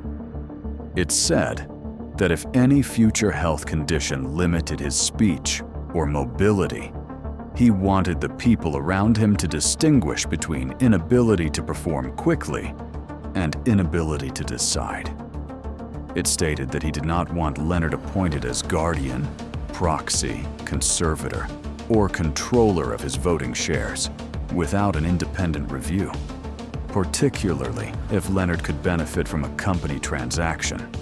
Leonard had signed an acknowledgement that he had received notice of this statement. That signature was the moment his defense became almost impossible to sustain. For weeks, he had told the court he believed he was the natural person to take charge because Arthur had never expressed any other preference. He had sworn that he knew of no binding instructions limiting his role. Now the court had certified documents showing that he knew exactly what Arthur wanted and had been warned years earlier that he was not to use illness as a path to control. The damage went beyond the guardianship case. It reached his credibility in every statement he had made under oath. Judge Cole did not rush to pronounce judgment. She reviewed the materials, asked questions about dates, and gave Leonard's attorney time to respond. The lawyer argued that the old memorandum reflected a family disagreement, not a legal finding. He argued that Leonard's signature on an acknowledgement did not mean he remembered every provision years later. He argued that his client's concern for Arthur could still be genuine, despite an undisclosed financial interest. Some of those arguments were not absurd. That was what made the case important. Justice did not require pretending that every difficult family conflict had a simple villain. It required looking at the entire pattern. The pattern was what condemned Leonard. Arthur's speech had been impaired, but he had been denied meaningful accommodations. Leonard had sought emergency control at the exact moment Arthur's shares mattered most. Leonard had withheld capacity safeguards that named him as a conflicted party. His doctor had failed to disclose a financial relationship connected to the transaction. A hidden family trust stood to profit from the sale. And the sealed record established that Leonard had been warned years earlier that Arthur feared exactly this kind of pressure. Taken together, it was no longer a misunderstanding. It was a strategy. Before Judge Cole issued her decision, she asked Arthur whether he wished to make his own preference known. Arthur's communication tablet rested on the table in front of him. Dr. Mercer sat nearby but did not touch it. Arthur looked at the screen for a long time. His left hand moved slowly, selecting letters one by one. He paused. He deleted a letter. He began again. No one hurried him. No one interpreted the silence for him. For the first time since his stroke, the entire room waited for Arthur at Arthur's pace. When he finished, Dr. Mercer verified the message with him using a second method. Arthur confirmed that he did not want Leonard to make decisions for him. He confirmed that he wanted independent assistance while recovering. And he confirmed that he wanted the housing division protected until he could participate fully in any decision affecting it. The meaning was simple. Arthur had never asked to be rescued from his own life. He had asked to be heard. Judge Cole denied Leonard's petition for emergency guardianship. She found that Arthur had demonstrated decision-making capacity with appropriate supports, and that Leonard's undisclosed financial interests created a serious conflict. She ordered that no one could exercise authority over Arthur's personal voting shares without further court approval. She directed the parties to implement a supported decision-making plan, including access to independent medical, legal, and communication professionals. She also ordered the record transmitted to the appropriate authorities for review of possible false statements in the guardianship petition, undisclosed conflicts of interest, and financial misconduct connected to the proposed transaction. The order did not declare Leonard guilty of crimes. It did something more immediate and more devastating. It removed his ability to hide behind the appearance of concern. The court had not sent him away in handcuffs. There was no satisfying instant punishment. Instead, the court had No sudden collapse under flashing cameras. Leonard left the courtroom surrounded by lawyers, his face pale and controlled. But the world he had built depended on people believing that he was trustworthy. That belief had been broken in public by the very process he had tried to use as a weapon. The consequences unfolded over the following months. Ren Meridian's board placed Leonard on administrative leave while an independent investigation began. Several directors who had accepted his version of events admitted that they had not asked enough questions about Arthur's condition or the Horizon Vale proposal. The sale was halted. The company's compliance office discovered that Northwatch had been included in internal planning long before it had been properly disclosed. Investigators traced the expected success fee through Hale Family Ventures and found additional communications showing that Leonard had pressed staff to speed the guardianship filing before the board vote. Dr. Vale faced a separate professional review. His report was not treated as worthless simply because it was inconvenient. Medical errors and conflicts needed evidence, not anger. But reviewers concluded that he had failed to use appropriate methods for a patient with aphasia and had not disclosed a material financial connection. His opinion was formally withdrawn from the guardianship case, and his clinic lost several institutional contracts that depended on public trust. Leonard's legal troubles took longer, as real legal troubles often did. Financial records had to be examined. Witnesses had to be interviewed. Lawyers argued over intent, disclosure rules, and the difference between poor judgment and criminal deception. But the investigation did not disappear. It grew. And the same careful documentation Leonard had believed he could control became the trail that followed him. Arthur did not return overnight to the man he had been before the stroke. Recovery was uneven. Some days, speaking remained exhausting. Some days, he grew angry at the patience his new life required. But the difference was that no one used those difficult days as permission to take away his choices. With Dr. Mercer's support, Arthur learned new communication tools. He began attending shortboard sessions remotely, reviewing materials in advance, and responding through a combination of typed notes, visual summaries, and scheduled breaks. The first time he voted against reopening negotiations with Horizon Vale, he did so slowly and unmistakably. The board secretary recorded the vote. No one called it confusion. He also made a decision that surprised many people. Instead of simply preserving the housing division under his personal control, Arthur transferred a significant share of it into a community benefit structure. Employees, tenant representatives, and an independent public interest board received defined oversight roles. The arrangement did not solve every problem. It did not turn a corporation into a perfect institution, but it made it harder for one ambitious executive to sell a mission built by thousands of people without answering to those people. Naomi refused the public attention that came afterward. Reporters tried to describe her as a hero, but she disliked the word. Heroes, she thought, were often used to make ordinary responsibilities sound extraordinary. She had only done what her work had taught her to do: preserve what mattered, ask what was missing, and refuse to let a person be erased because listening required effort. Arthur asked her to return to Ren Meridian, not as an assistant and not as a symbolic employee.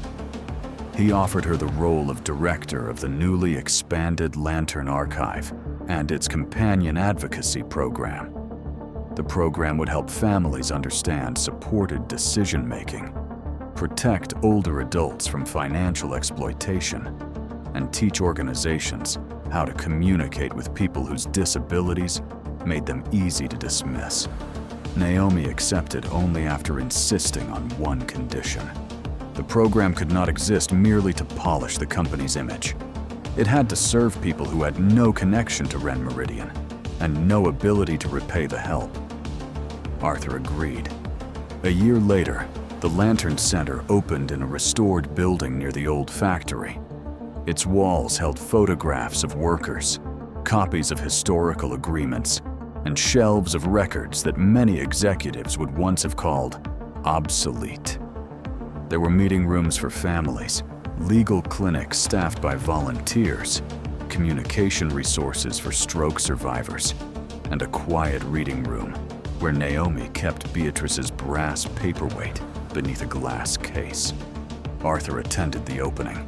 He spoke only a few words, each one hard-earned. But he did not need many. The people in the room waited for him. That was the difference. Naomi stood near the archive room afterward and watched a young woman help her grandfather use a tablet to fill out a form. The older man took his time. No one reached for the device to answer in his place. No one called him confused because the silence lasted longer than expected. Naomi thought about the first morning in court, when Leonard had tried to make her look like the problem. He had underestimated her because her work was quiet. He had underestimated Arthur because his speech was slow. He had underestimated records because he believed power belonged to whoever held the microphone. But truth did not always arrive loudly. Sometimes it waited in a sealed box. Sometimes it lived in a forgotten signature. Sometimes it survived because an ordinary person refused to throw away what others wanted erased. The lesson of Arthur Wren's case was not that every wealthy family hid a villain behind a polished smile. It wasn't that illness always revealed betrayal. The deeper lesson was that dignity depends on more than the ability to speak quickly, look powerful, or defend yourself in the language others expect. A person can be silent and still be certain. A person can be disabled and still deserve control over their own life. And whenever someone insists that another human being is too weak to be heard, we should ask who benefits from the silence. Because the most dangerous people are not always the ones who shout. Sometimes they are the ones who speak softly while reaching for someone else's voice. And sometimes all it takes to stop them is one person willing to preserve the truth until the moment the world is finally ready to listen.